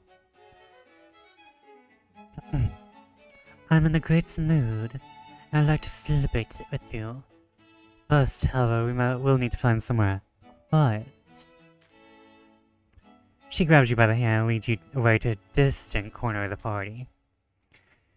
Your progress through the crowds of the party is surprisingly slow. People keep stopping the two of you to pay their respects to Mademoiselle, and ask for her opinion on the various matters particular to the bourgeoisie. You also can't help but notice how many guests' eyes linger on the way she's holding her hand. Nobody says a word, but they do watch. They're jealous. Jealous bitches, all of them. Finally, the two of you manage to find an empty room in the party, forgotten by the other guests. A low fire burns in the fireplace, but nobody's there. She slowly shuts the door behind you and takes a seat in a big, overstuffed chair.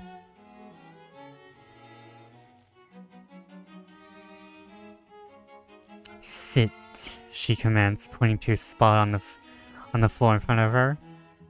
Oh, the urge is strong. The urge to be a brat is strong.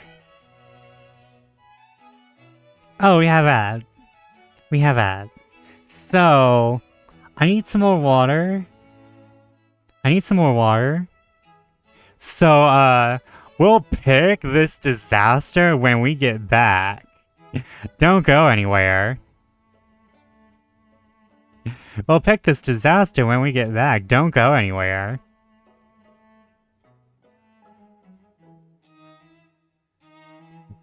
I'll be right back.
Hello, I am back.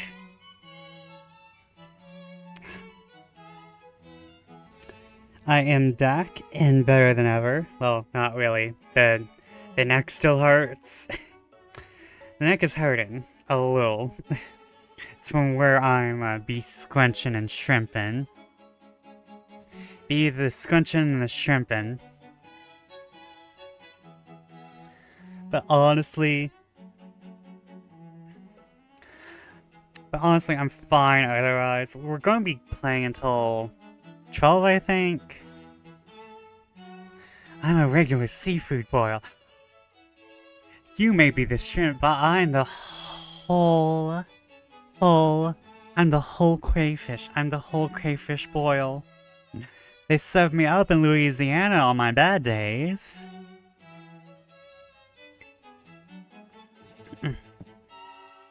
Clamming up, shrimping. I'm the whole gumbo.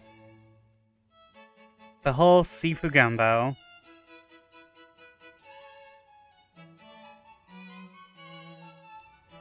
One of these days, my neck will not be in pain so much. Okay.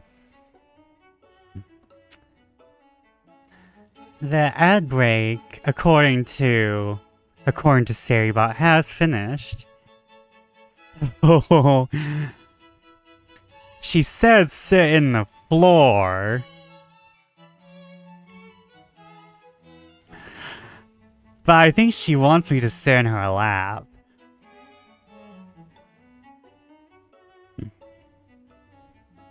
Because I think she likes being a brat tamer. Undaunted, you stride up to her. In a smooth motion, you sit on her lap. Surprised, she leans back and lets a wry grin blossom across her face. Her features flicker in the firelight. Thank you, Dit.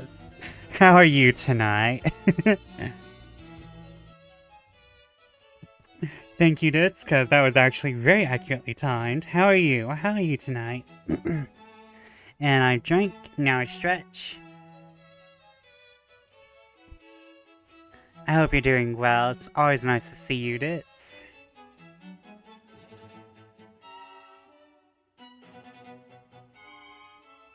Good evening, just got back from college class that just ended. Ooh, nice, nice, nice. Well, feel free to lean back and relax. I hope I can be nice and comfy for you. We are shaping the fabric of Paris society before you know, it all goes to shit. We are fashioning Paris into our own little dress. Paris society will fit us like a glove, hopefully. And we're just seducing more of Dommy Mommy here. Hopefully I do not have to say good girl again. Her features flicker in the firelight. Oh, you ever remain full of surprises. She entwines her fingers in the hair on the back of your head, and slowly but firmly, Madame Gazelle pulls your face close to hers. And I will always... Hold on. And I will always love instilling obedience in you. Yep, brat tamer, here we go. You gain sympathy with Madame Gazelle. The two of you engage in little snippets of conversation, all of them meaningless. Instead, both of you are focused on each other. The entire party going on in the other rooms fades into the background as you slowly let go of yourself. Let yourself be made lesser than another. Let yourself be controlled. Oh no! I'm taking another drink. Yum, water. Just what I need.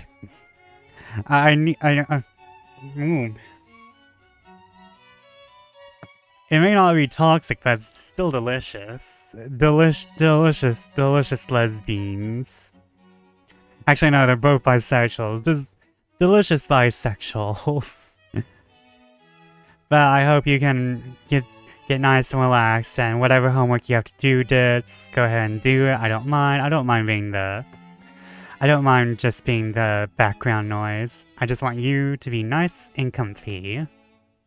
Same goes for all of my lurkers out there in the dark. I'd be nothing without you. I quote the rest of Sunset Boulevard, but you know, I don't remember that quote off the head because that's not like a movie I'm obsessed with. Can't remember when the conversation stopped, but both of your wrists are in Madame Gazelle's hands, and her lips are drifting close to yours. Suddenly, your spine goes stiff at the sound of a door opening. A woman walks into the room, and the both of you go as still as statues. She looks disgusted by what she sees, but also completely unsurprised, as if she was looking for something. Girl, I hate your face. I hate your revolutionarily accurate face. I hate your bimbo lips. Your little duck face. She's just jealous of my perfect lesbian Dommy Mommy relationship.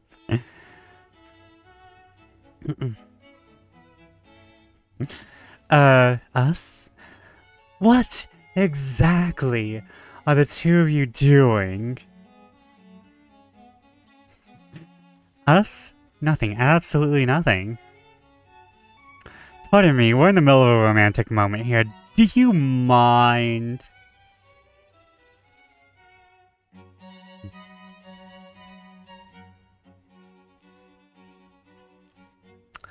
You know what? I've been taking a loss with the credibility challenges, so, you know what? We hate this bitch. Pardon me, we're in the middle of a romantic moment. Do you mind?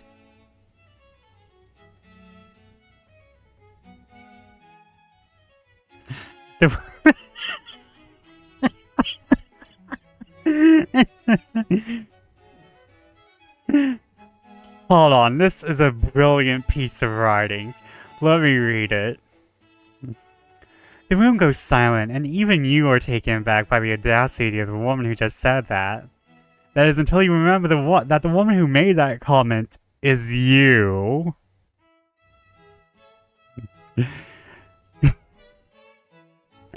That is awesome. I'm so taken aback by that, I didn't even know I did that. I will need to remember it. Clip. Clip, my friend, clip.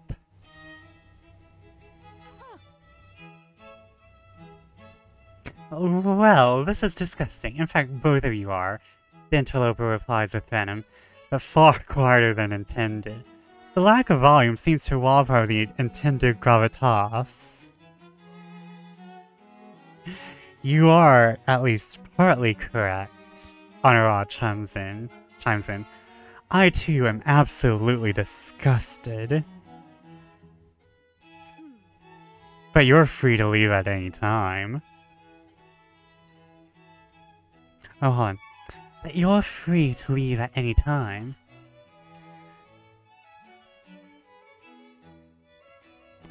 This isn't over, she sneers at you both.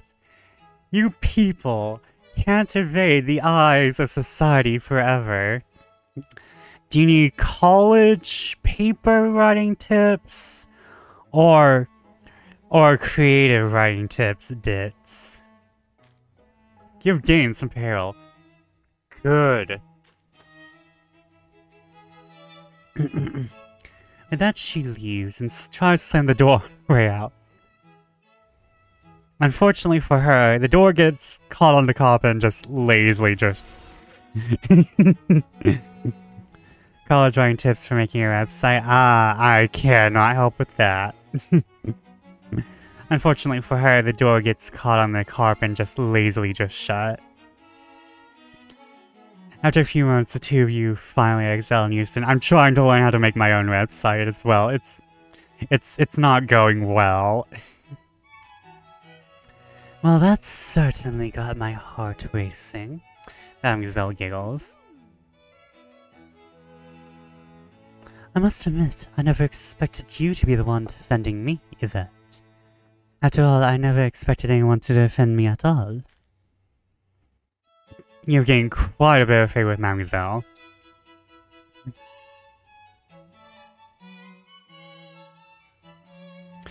Taking the time to lock the door this time, the two of you resume your same positions as before, and spend some time together, whispering meaningless nothings and drawing ever closer. Time slips away from both of you. Realizing that you've already drawn your fair share of suspicion, the two of you eventually part ways. If nothing else, this has ensured you've had a lovely evening. I made my own website, but that was like 8 years ago, and I can't remember much about it. Aww. By the way, Silver, you did some lovely art. I caught a little bit of it before I had started my own stream. I didn't want to say anything, but that was quite lovely, and I just saw the finished product in Ollie's Discord. It's very amazing. And I just visited your website as well. I actually like it because nostalgia hit me so hard. You're a very good artist. I would love to commission you for something one day. Oh, everyone, check out Silver. Shout out. Oh wait, I need the backslash. Shout out. But everyone check out Silver. He has his own webcomic going on for how long now? But he has his own webcomic that he is the writer and artist of for 8 years. And you should check it out. I haven't read any of it yet, but I'm very interested in it. I like to check out all my friends' stuff. And he also streams. He streams art, and I know you stream some games. And I'm glad you're feeling better. But like, yeah, that art piece from For Ollie was lovely. Okay. Can I get any credibility anymore?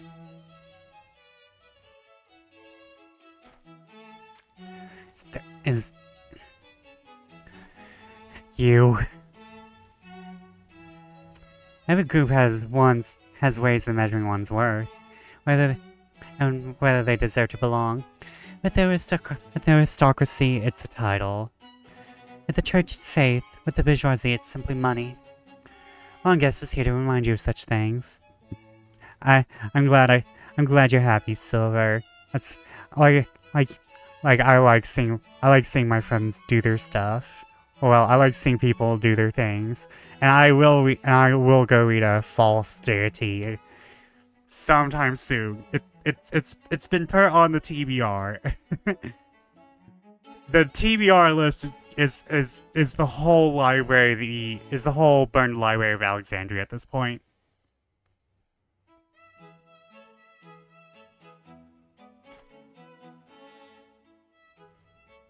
Circling the party, you see an interesting group of people. The conversation is flowing between them quickly and easily. The perfect place to obtain some gossip. Now, just as you start to approach them, you stop by a woman you've never seen before. A moment of your time, if you please. Were you just the one who... Never mind. Never mind. I will excuse your homophobia this once. She says in a tone that suggests you don't actually have a choice. Madame Ducaux, I'm curious as how to fit you. Madame Ducaux, I'm a little curious as how you fit in all this. Oh, it's late. She continues gesturing discreetly to the party of trendy and moneyed individuals all around you. You maintain a diplomatically neutral facial expression and take a deep sip of your wine. Here comes the lecture. The bourgeoisie is a unique group, as we're the only one that has to maintain their status once they achieve it. The aristocracy are born into their titles and will keep them, no matter how poor they become or how ineffectively they wield their powers. Members of the military are considered veterans for life.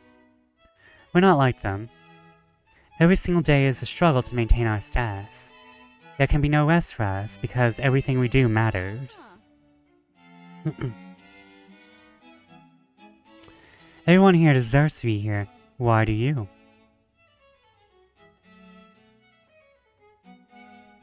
You must understand, if I don't seem like I belong, it's because I'm just getting started. Well, Madame Gazelle does love seeing me at these things, so I guess that's why. No, we live off our own hustle. Oh, really? I must admit, that's quite good. I look forward to seeing the results of your efforts. Credibility up. She steps aside like a sentry at a guardhouse and you walk away. You try not to dwell on the baffling audacity of what just transpired. These hoes now seduce her. We can't go around fucking everyone. You manage to reach your intended group right before they split up. You introduce yourself quickly, keep the conversation flowing just long enough for some interesting gossip. Soon they disperse, and you find yourself cursing the woman who sought to test your patience. Who does she think she is? Of course you belong here. You belong wherever you can manage to get in, otherwise you wouldn't be there. You sigh and rub your temples to prevent an oncoming headache. Once it subsides, you check to see if there's anything else you can do at this party. Okay. We can't be seducing everyone. We're trying to tastefully change the fabric of Paris into our dress. Look at the sound Camille knocking on your door frame. Good morning, madame. House's rent is due today, as are everyone's wages. Thank you for making me poor, Camille. Oh my god, I have to sleep. I have to sleep for this damn date.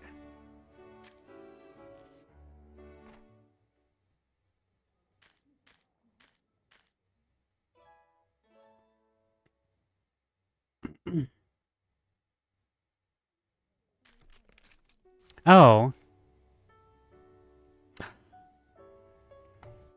Oh, I skipped through something. Hold on. Is there a log? No. You recognize this peculiar, nondescript method of correspondence. You open the letter and see the handwriting. Your suspicions are confirmed immediately. This message is from Armand. Chevet, I write to you now to explain that the situation has become extremely grave. I have spoken to society was founded with the intent of achieving great social change over the course of many years. These latest violent upheavals show now our time is dwindling faster than we ever could have imagined. Simply put, our mission cannot be accomplished. I know Joanna won't like it, but I need to push for something that's more achievable in our dwindling hours. I'll have to do this behind her back, but accept the consequences for that. This may be her society, but its mission belongs to us all. To be honest, Joanna worries me now. She's growing more distant and agitated by the day. I know her circumstances are taxing, but something doesn't feel right about her. It's because she's in love with you and hates me. Please stay safe. Love, Armand. Put down the letter and wonder about Armand's plans. Armand, you've truly stepped into the viper's nest now. You shake your head to free yourself of the lingering thoughts of Armand. He's made his decisions and he will handle them himself. Instead, you focus on what you plan on doing for the rest of your day, which is a date. Our fiancé sends us a letter on the day we have a date with Mother. Oh geez. Oh geez is an understatement. To be fair though, he was trying to court the Habsburgs. Those people are fucked up. Alright, we have a day. I guess. Yeah, you.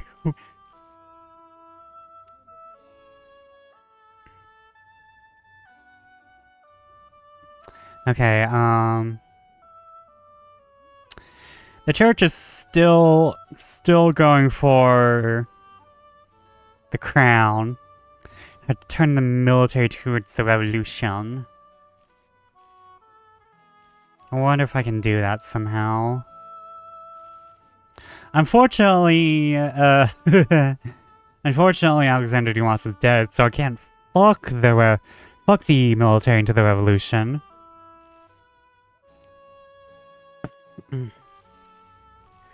Okay, let's put on the gift. Let's put on the dress.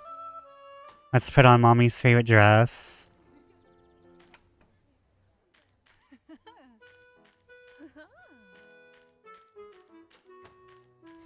She makes the day and then compliments us on choosing the location.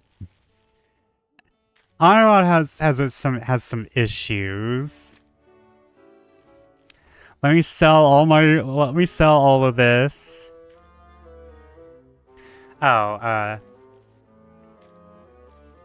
we'll sell one of these. Oh, thank you for the credibility to Pierre.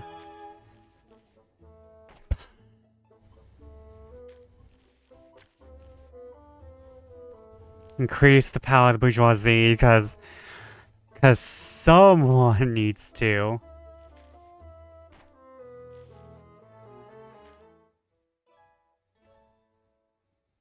Tamagotchi, thank you. I think we're going to end at 11 tonight, because my throat's feeling it a little bit. I don't know why. I haven't done anything that would require, you know, the throat. Y'all, the bat isn't doing anything in his free time that requires throat goading, you know? I think it's the accents combined with the deepening and hiring of my voice. But it's fine, because we're almost halfway through July, which is what I wanted anyway. Yeah, take care. Take it care. Take the care. Take it.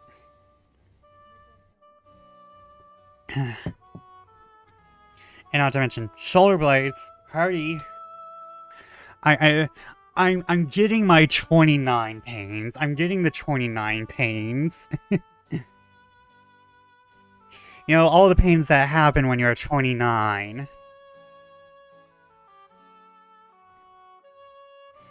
"29 is the new 50. Are you insinuating that I'm lying about my age that much?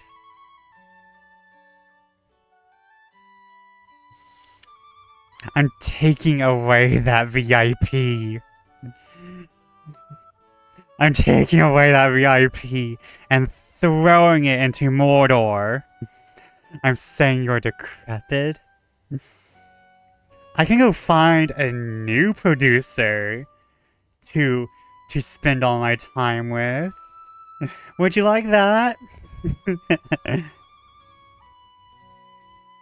Well, to be fair, I haven't paid you, so... So to be fair, you should be finding another patron. We are working for free for each other. To be fair, I'm free, Vesper. I'm paying you an exposure. This isn't fair. Well, Ollie did say he wanted to commission you. Maybe I should let that happen. Maybe we should let that happen. Where else are you going to get a better deal? True. Okay, let's explore Paris. Let's have my decrepit ass explore Paris.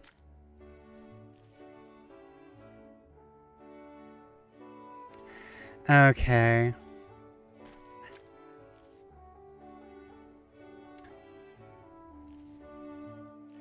He's raising money for the poor.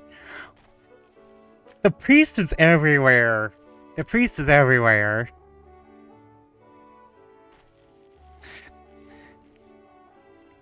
This priest is everywhere. He's providing for the poor, so...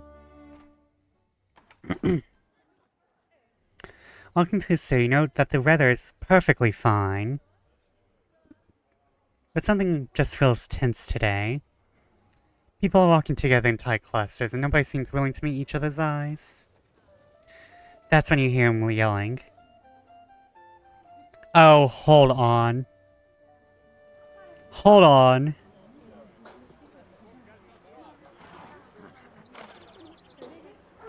You're just gonna start the jam and not continue it? That was some Final Fantasy flute bullshit. Give me back my jam. Give me back my banger. I said piss off. Screams a man at the young priest you recognize. While there are other people in the street, the surrounding crowds are ignoring the two so thoroughly that they may as well be in a different country altogether. All I did was ask for a donation, states Ludovico, gesturing with a small wooden donation box in his hands. Take it up with the hangman if you care so much, you greedy bloodsucker. Monsieur, why do you have so much venom for the poor? I have nothing but sympathy for my poor countrymen. It's you priests that I hate. You take our land, ignore our taxes, and build yourselves great churches of marble and gold. And you have the audacity to ask us for our money to help with the poor? Christ! Jesus. But true. The man spits on the ground. If your Pope cares so much, he can reach into his own pockets, not mine. That's a jump. Correct. like, I get the, I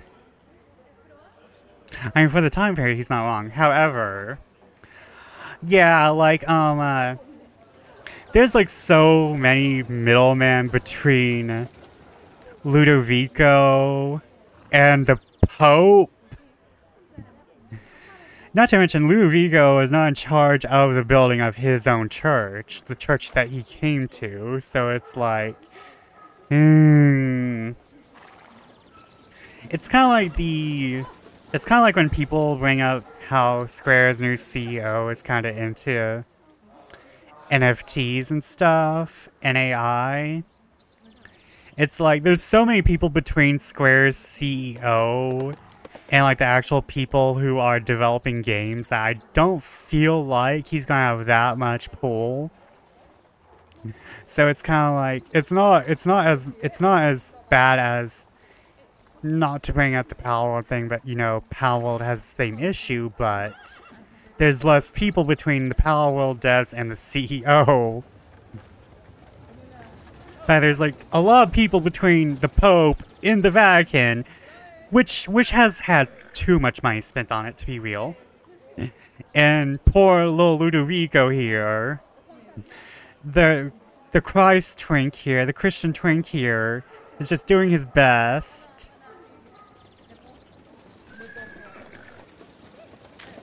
But even Ludovico is struck dumb by this display. Never in your life have you ever heard someone speak to a priest this way. Monsieur, His Holiness already puts a significant effort towards fundraising aimed at. I swear, if you say another word, I'll thrash you. Calm yourself, Monsieur. You've proven yourself tongue-fairer than a monk.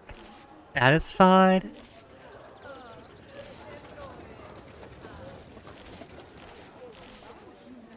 Let's be mean to the angry nationalist. Eyes focusing on you, they both go silent. Tension hangs in the air like an axe. Fine, I don't need to waste my time on this. Both of you can go swindle someone else. With that, the nationalist walks away. A few moments later, Ludovico finally manages to exhale. Bless you, Yvette. I was certain this was all going to come to violence. You gained a decent amount of favor with Ludovico. Poor Ludovico. I never thought I'd feel sorry for a priest. Though, to be fair, I'm very interested in a new game by the people behind Yuppie Psycho, and that also has this priest in it, I think. Well, not a priest, it has a really religious child, I think. Looks like he's always about to break down crying. Oh no, he's Teddy! Oh no, he's pathetic! Heart's still racing for me.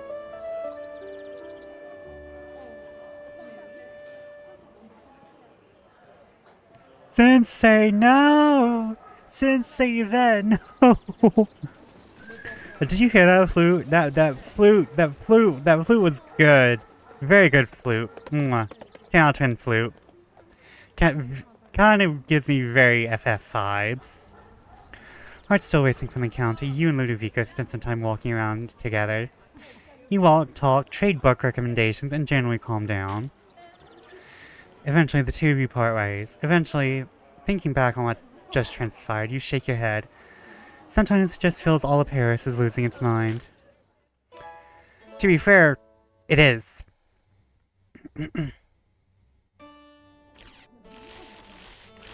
Am I not getting more stuff? That's fine. Balance power.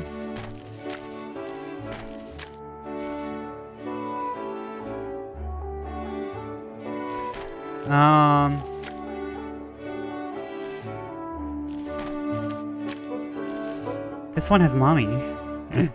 This one has mommy.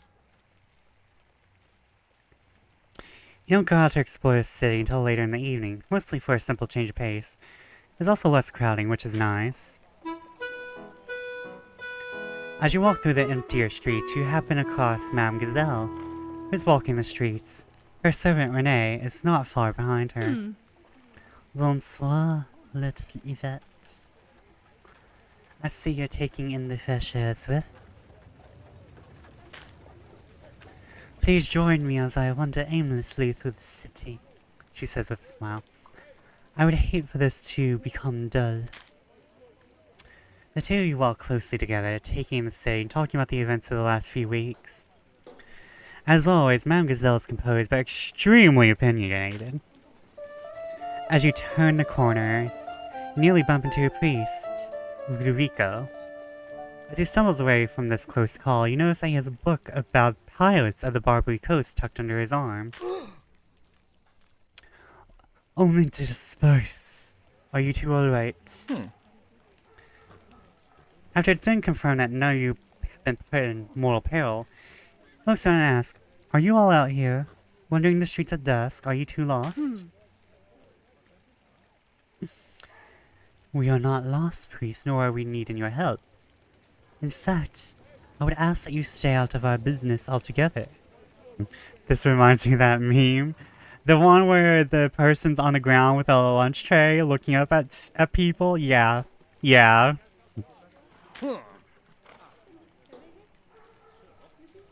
How disappointing, Ludovico replies. And presented with a chance to choose grace and kindness, you instead dismiss it outright. Disappointing, but not surprising. When you use personality B with group C, oh no, that one fits too. It doesn't take long to see that this quarrel is not merely romantic in nature. It seems that the church and the bourgeoisie don't agree on something important. The walk continues under a cloud of tension and awkward silence. Well, it's truly reaching a late hour, and I should actually head home. Would you care to join me, Yvette? Oh, do you mind if I join you? I have something to ask Yvette as well, Ludovico asks, seemingly oblivious. Ah, you see, I was hoping to speak with Yvette alone. Madame Gazelle mumbles, a rare occasion where her words have begun to fail her.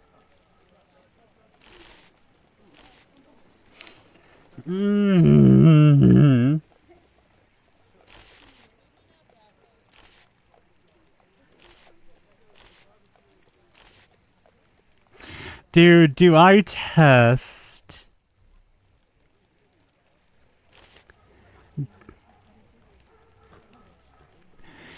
Yeah, fuck it.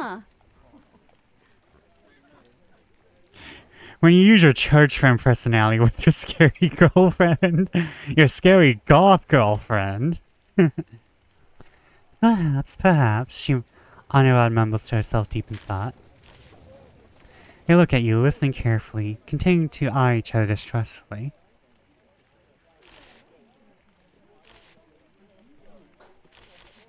Ludovico, you're an open-minded person. Anirudh has some good points about the revolution. However, I'm willing to be open-minded about this, Ludovico replies. Don't worry. I won't waste your time. Anirudh gets to the point incisively. The crown has failed, for decades, to pay their own debts. Aristocratic families are excused from paying taxes of any sort, yet they routinely fall into destitution. All the same, to her, that doesn't sound like people to leave in charge of a country. The revolution isn't perfect, but they at least provide a chance of leaders who actually know what they're doing. Anirudh wraps her thoughts up quickly. All sense is on the idea of fixing problems, and the crown has repeatedly shown that they are not up to task. Prince is most certainly in a state of crisis. Now is not the time to keep giving failures second chances. Your point is well taken, Ludovico replies, staring off into space for a while, turning it all over in his mind. The church has moved towards the revolution by some. Eventually you find yourself in front of Anirudh's estate. It's an elaborate, fashionable Rococo building that sits back from the street behind the gate. The windows are shrouded by gauzy black curtains. This is where we part ways for tonight. Don't worry, Yvette. Renee will make sure you get home safely. With a polite nod, Ludovico departs, and Madame Gazelle directs Renee to ready her personal carriage, so as to provide you with a suitable way home. It certainly beats walking. Today may not have been too eventful overall, but still feels like a day well spent. We have used our scary girlfriend to turn the church towards the revolution.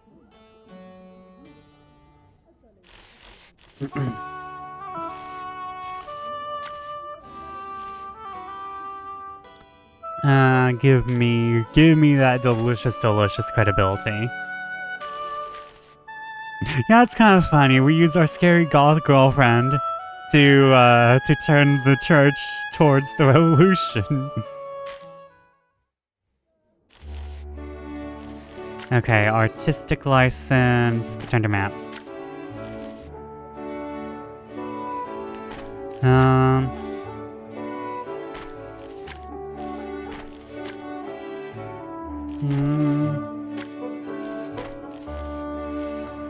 Naval architecture. Like when your two friend groups meet and they actually like each other.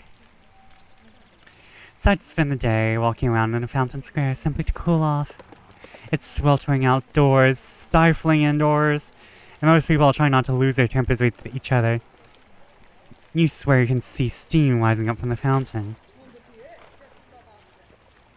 At that moment, you're walking easy circles around the fountain, giggling to yourself at a pack of children playing in it. The situation even becomes more amusing when the parents notice, desperately trying to shepherd them out of it. It doesn't work, and at least one adult falls in during the chase. The street theater is suddenly interrupted by a man hurling around a corner and colliding with you. You manage to keep your balance, but are a little distorted. Oh my apologies, madame.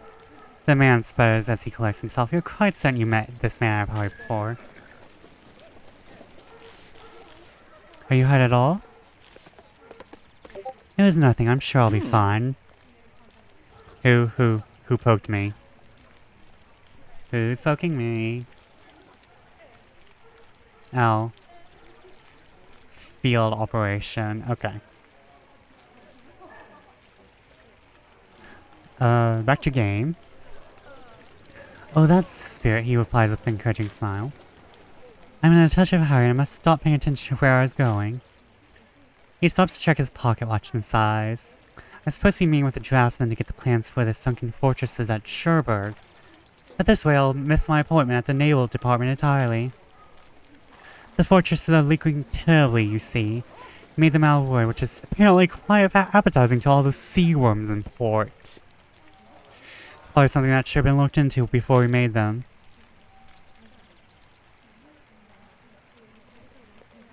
Do you know where I can find the Naval Department? I know this state well enough. I can at least help you search for it. Capital, let us be off. Our mission begins anew. Combining your knowledge of the city and his map, manage to locate the naval office and hurry towards it. A few blocks later, you find yourself outside the stately building. It doesn't look as nearly as nautical as you imagine a naval office to be. There should simply be a strong nautical theme. I keep getting poked.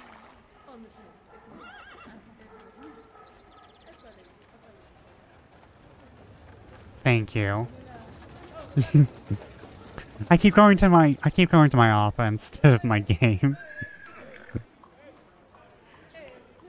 I love how Yvette's like, this building needs to be more aesthetic. Thank you again for your help, madame, he says with a deep bow. If not for you, this entire journey would have been a complete waste. Gain some credibility? Parts inside, you're left to your own devices. It's more than likely that you'll return to the Fountain Square to spend the rest of your day trying to overcome the stifling heat.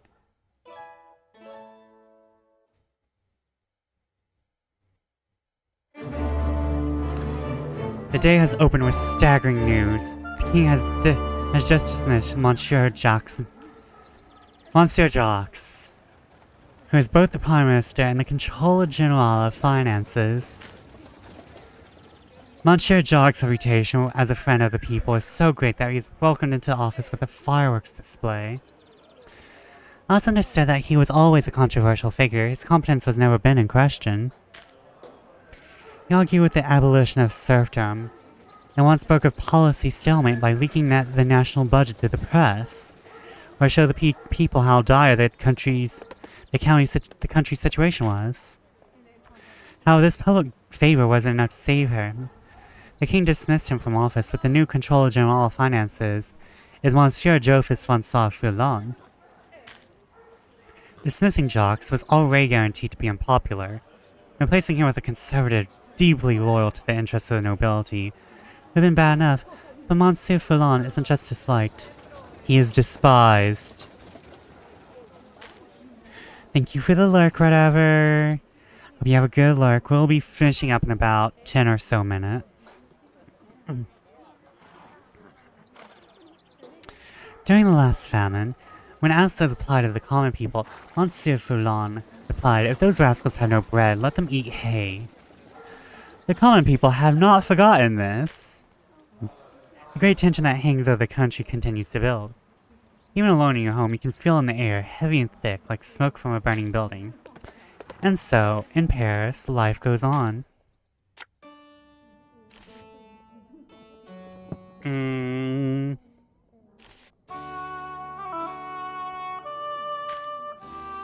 We always accept invitations from our queen.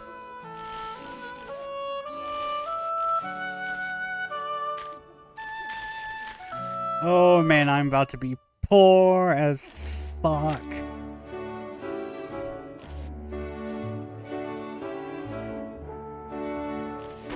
Okay, Pierre, Elizabeth.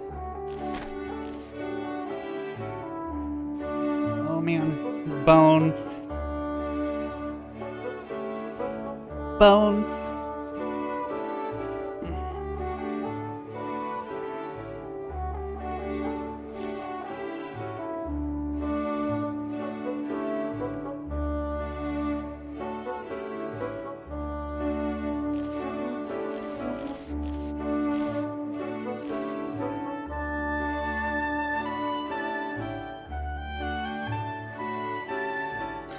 Oh, I'm sorry, I disassociated for like a good half second there.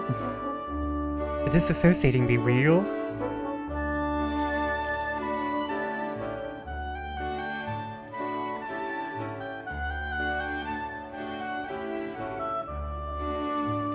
Okay, unwilling confessor.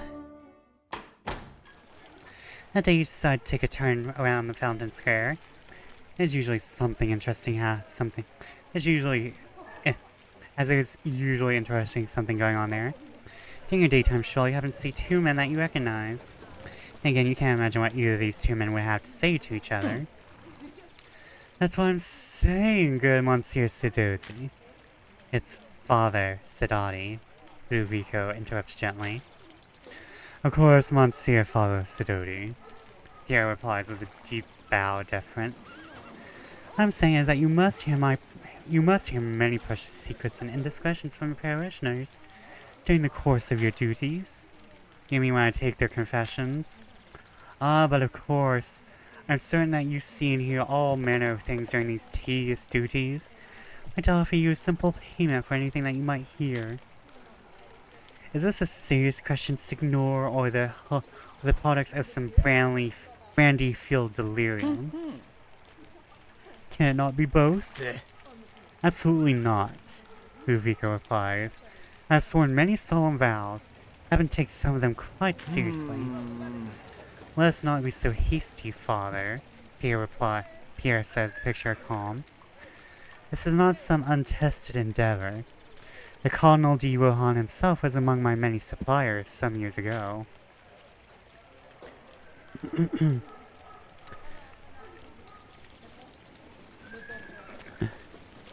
Signor, I cannot think of a stronger reason to avoid something than finding out that Cardinal de Rohan partook of it. Well, be that as it may, I'm sure we can find an arrangement that you would find agreeable. I agree that with you going away and never speaking to me again. I meant something other than that.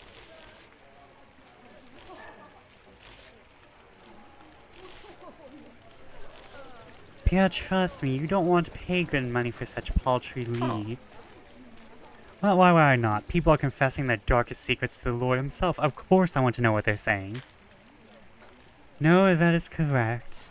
Most confessions are the petty sins that trouble the hearts of every man and woman, not great scandals. That's fine. I shall have to think of something else. Have you considered attending confession yourself, Signor Rinaldo? Father, I assure you, what minor evils I have committed have all been in the pursuit of truth. Isn't that what really matters in the eyes of the Lord? Not really, no. Ludovico be just tossing him under the bus. I love him. I love our little twink priest. Ah, well, nevertheless, Pierre says with a shrug. I must take my leave. Au revoir to you both. Here favors the two of you with comically formal bow and leaves. What an utterly bizarre little man, the priest mutters to himself.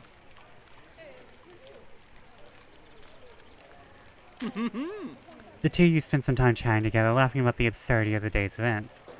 On several occasions, he thanks you again for your help. Gains some favor. Eventually you part ways and decide to head home for the day. However, just suck chat.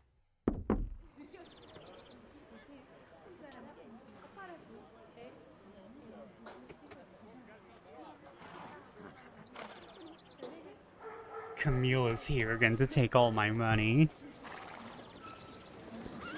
Look up at the sound of Camille knocking on your door frame.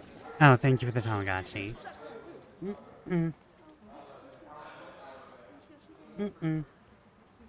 Thank you, Kaylin.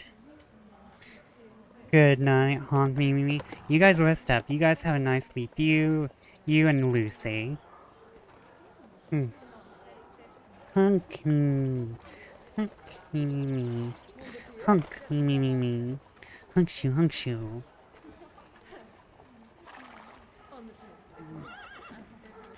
Oh, I think my bones are just permanently shrimped for the moment. I think I'm under the status effect of shrimp bones.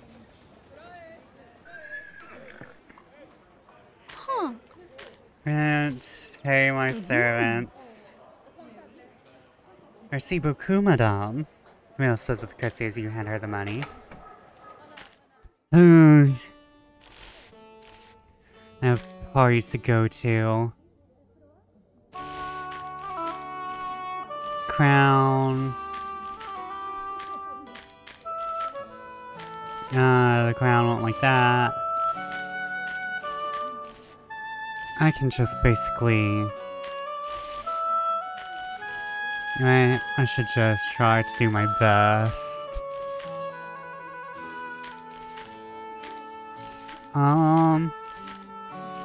My best is this. No,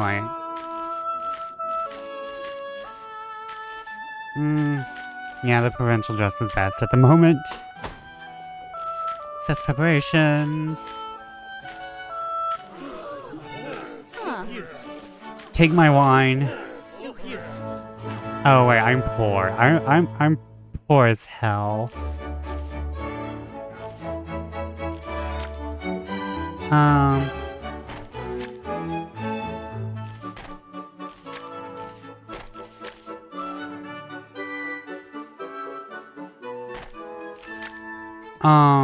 I need gossip more than I need anything. I need money. Talk is cheap, but gossip is expensive. I'll take your turn to the party. You find yourself talking with a woman about the host. Don't know the host particularly well, but she seems decently acquainted with him. By the way, have you heard about our hosts? She tells off but looks clearly excited. Guess the question I should be asking is, how well do you know them? I know the issue you're thinking of. Of course, I'd love to hear your perspective. Oh, you've already heard then, she asked, trying to maintain a straight face. Magnifique! I've been dying to discuss this all day. Simply scandalous, is it not? Now that her defenses are down, you manage to continue the conversation, using context cues to pull the details of the story from her. These details are some interest indeed. With the information extracted, you managed to find a way to gracefully exit the conversation. Not sure why, but you're reasonably certain that you heard her give a sigh of relief as you walk away. Unless there's something else you can do while you're here.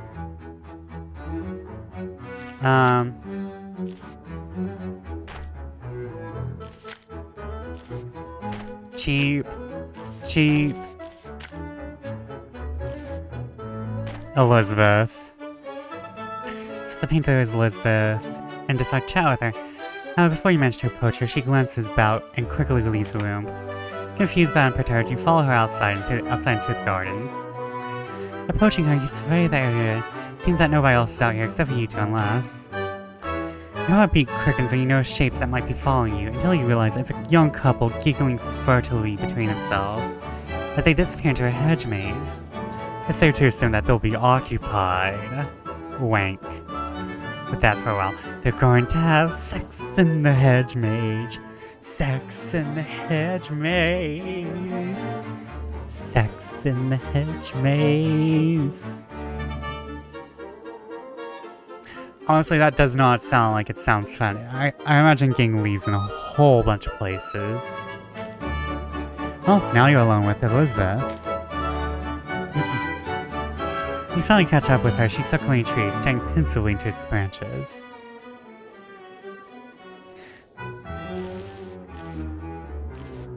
It's a fine tree. Are you studying it for a painting? Elizabeth looks over at you and laughs distractedly. I suppose it is quite beautiful. I'm looking for something other than natural beauty at the moment. My daughter Julie wanted to come with me tonight. So I brought her, but then I ran into a potential client. I was gotten so distracted and staying up in a meeting with him that I stopped paying attention to her. She must have gotten bored and wandered off. Now I know how much she likes climbing trees, and a few months ago I'm certain I saw her little legs going up this one. Now that I'm out here, I can't see her at all. Oh, now I know why she was so insistent on wearing that dark green dress tonight. Here's some parenting advice. Never spend an evening teaching your curious and precocious daughter about color theory. Apparently all she'll learn from it is how to camouflage herself. I shouldn't have brought her here, Elizabeth says, frustrated and defeated. Don't be so hard on yourself, you just want your daughter to have some fun. She sighs. Merci beaucoup. It's nice to know that at least someone here thinks I'm doing the right thing. Need some favor with Elizabeth. Hold on, I'm going to check something. I'm going to... Come on. You know what? I think we're going to do this.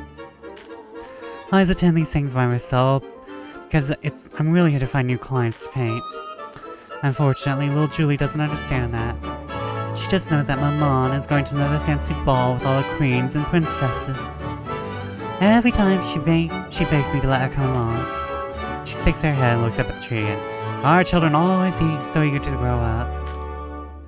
Well, she asked me again today, and I let her win. I thought that maybe she was old enough. Now I can't find new clients, and my own daughters probably think my life is stupid and boring. You stand there trying to think of something to say, but honestly, you found your own parents' lives pretty boring yourself. That's probably the reason why you're even here. Now you're saved by the sound of rustling branches overhead. Mama, I'm thirsty, says a voice from up in the tree. Jean-Lucy Louise Lebrun, is that you up there? No. I am just a bird. A bird who is thirsty. Mon Dieu! Julie, do you have any idea how bored I was? Come down here right now. I swear I will climb up there if I have to, she says, slowly hugging up her skirt.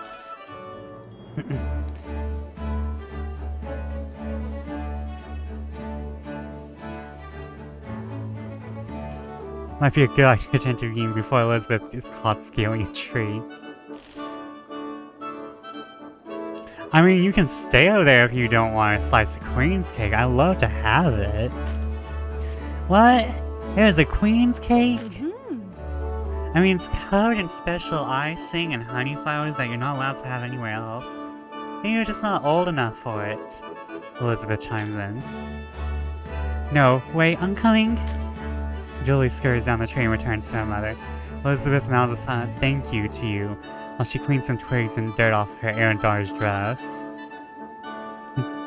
You have gained some favor with Elizabeth. Julie has probably lost some favor with Elizabeth.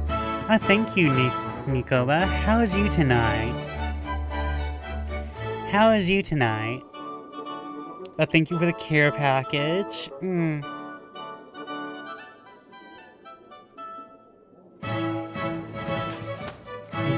I'm good.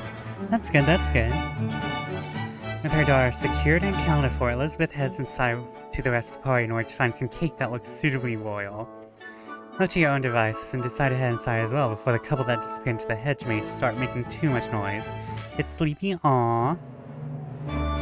I'm sorry, we are about to end ourselves, so, but thank you for taking care of me, cause I am quite thirsty.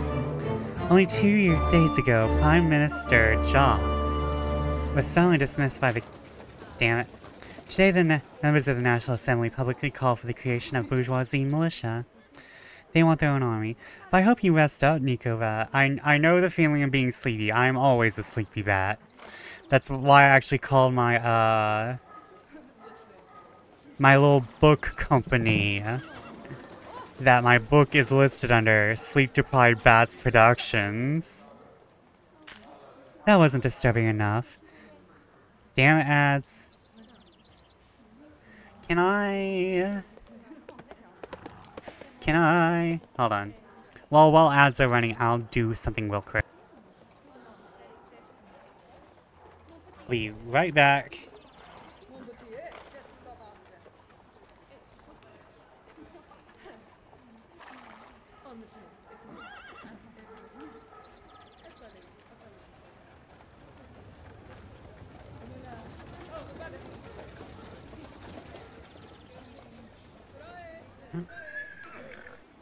Oh, I did not mute myself. Okay. Well, good thing ads happen because Brobat is coming back. He just drove in, so I had to go unlock the door anyway.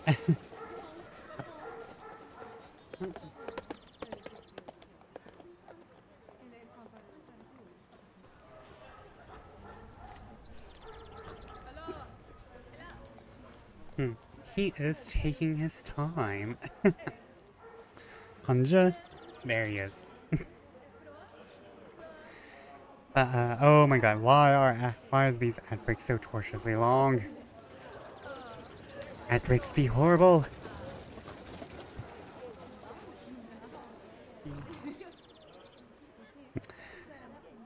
But we are about to finish up. We're going to go through this last story event, everyone.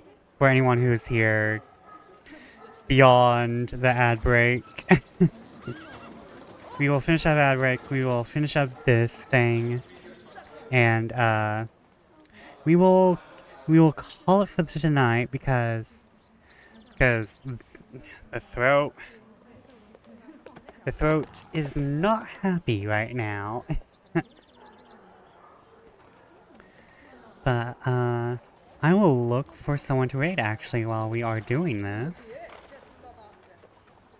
Hope everyone will have a good night with whoever I choose. Who we be visiting tonight? Who we be visiting tonight?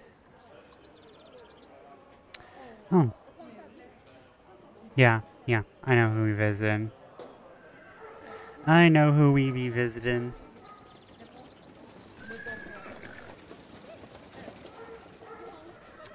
Okay. And 3, 2, 1. Is everyone back from commercial break? Okay. We will finish this up And thank you for the care package, Nikaba. I'm sorry that you came in so late. Well, I'm sorry that I'm ending so late. Alright, or ending so early. Whatever.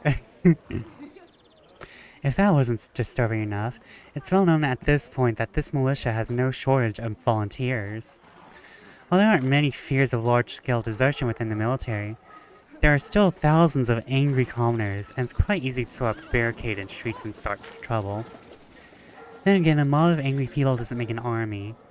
While Paris contains more than enough sickles, kitchen knives, and hammers, any uprising would need rifles, and even cannons to succeed. Those tend to be in short supply.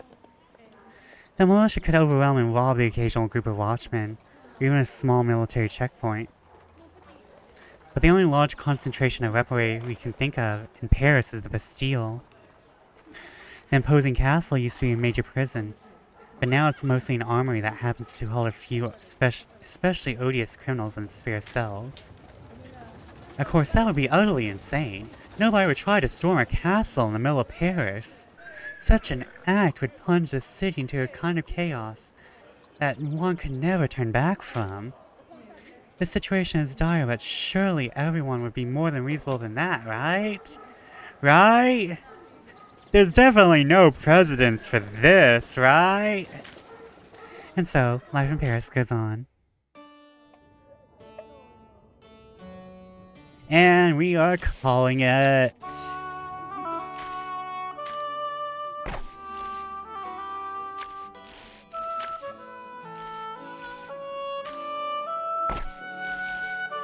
We are calling it for tonight. I'm sorry for anyone who came in late, but the throat is not having it with the accents and the voice changes. The throat is not having it. So thank y'all for joining me. I may or may not have something to up in the Discord if you're in it in a few minutes, or whenever I finally actually decide to do the gaming journal. But thank you all for joining me. We're going to raid Ralphie again. Don't think I've raided him. Raided her. Oh my god. I don't know why I said him. Take care of myself. That's where the streamers think. Aw, thank you, Dits. Thank you. Everyone saying these sweet words to me always means a lot. Have a good night. Thank you, guys. Let's raid Ralphie. The cutest platypus VTuber. Let's see, did I spell that right? She. I think it's she, they, or they, them. One of the two. I think it's they, them. It's just, I think it's they, them. They, them. Cutest platypus ever. Ralphie the platypus? And they are working with New York Snark Exchange right now. So I think they're raising something for money, but thank y'all for joining me. I hope your fates and fortunes are better. And good night, good fate, good fortune. Farewell.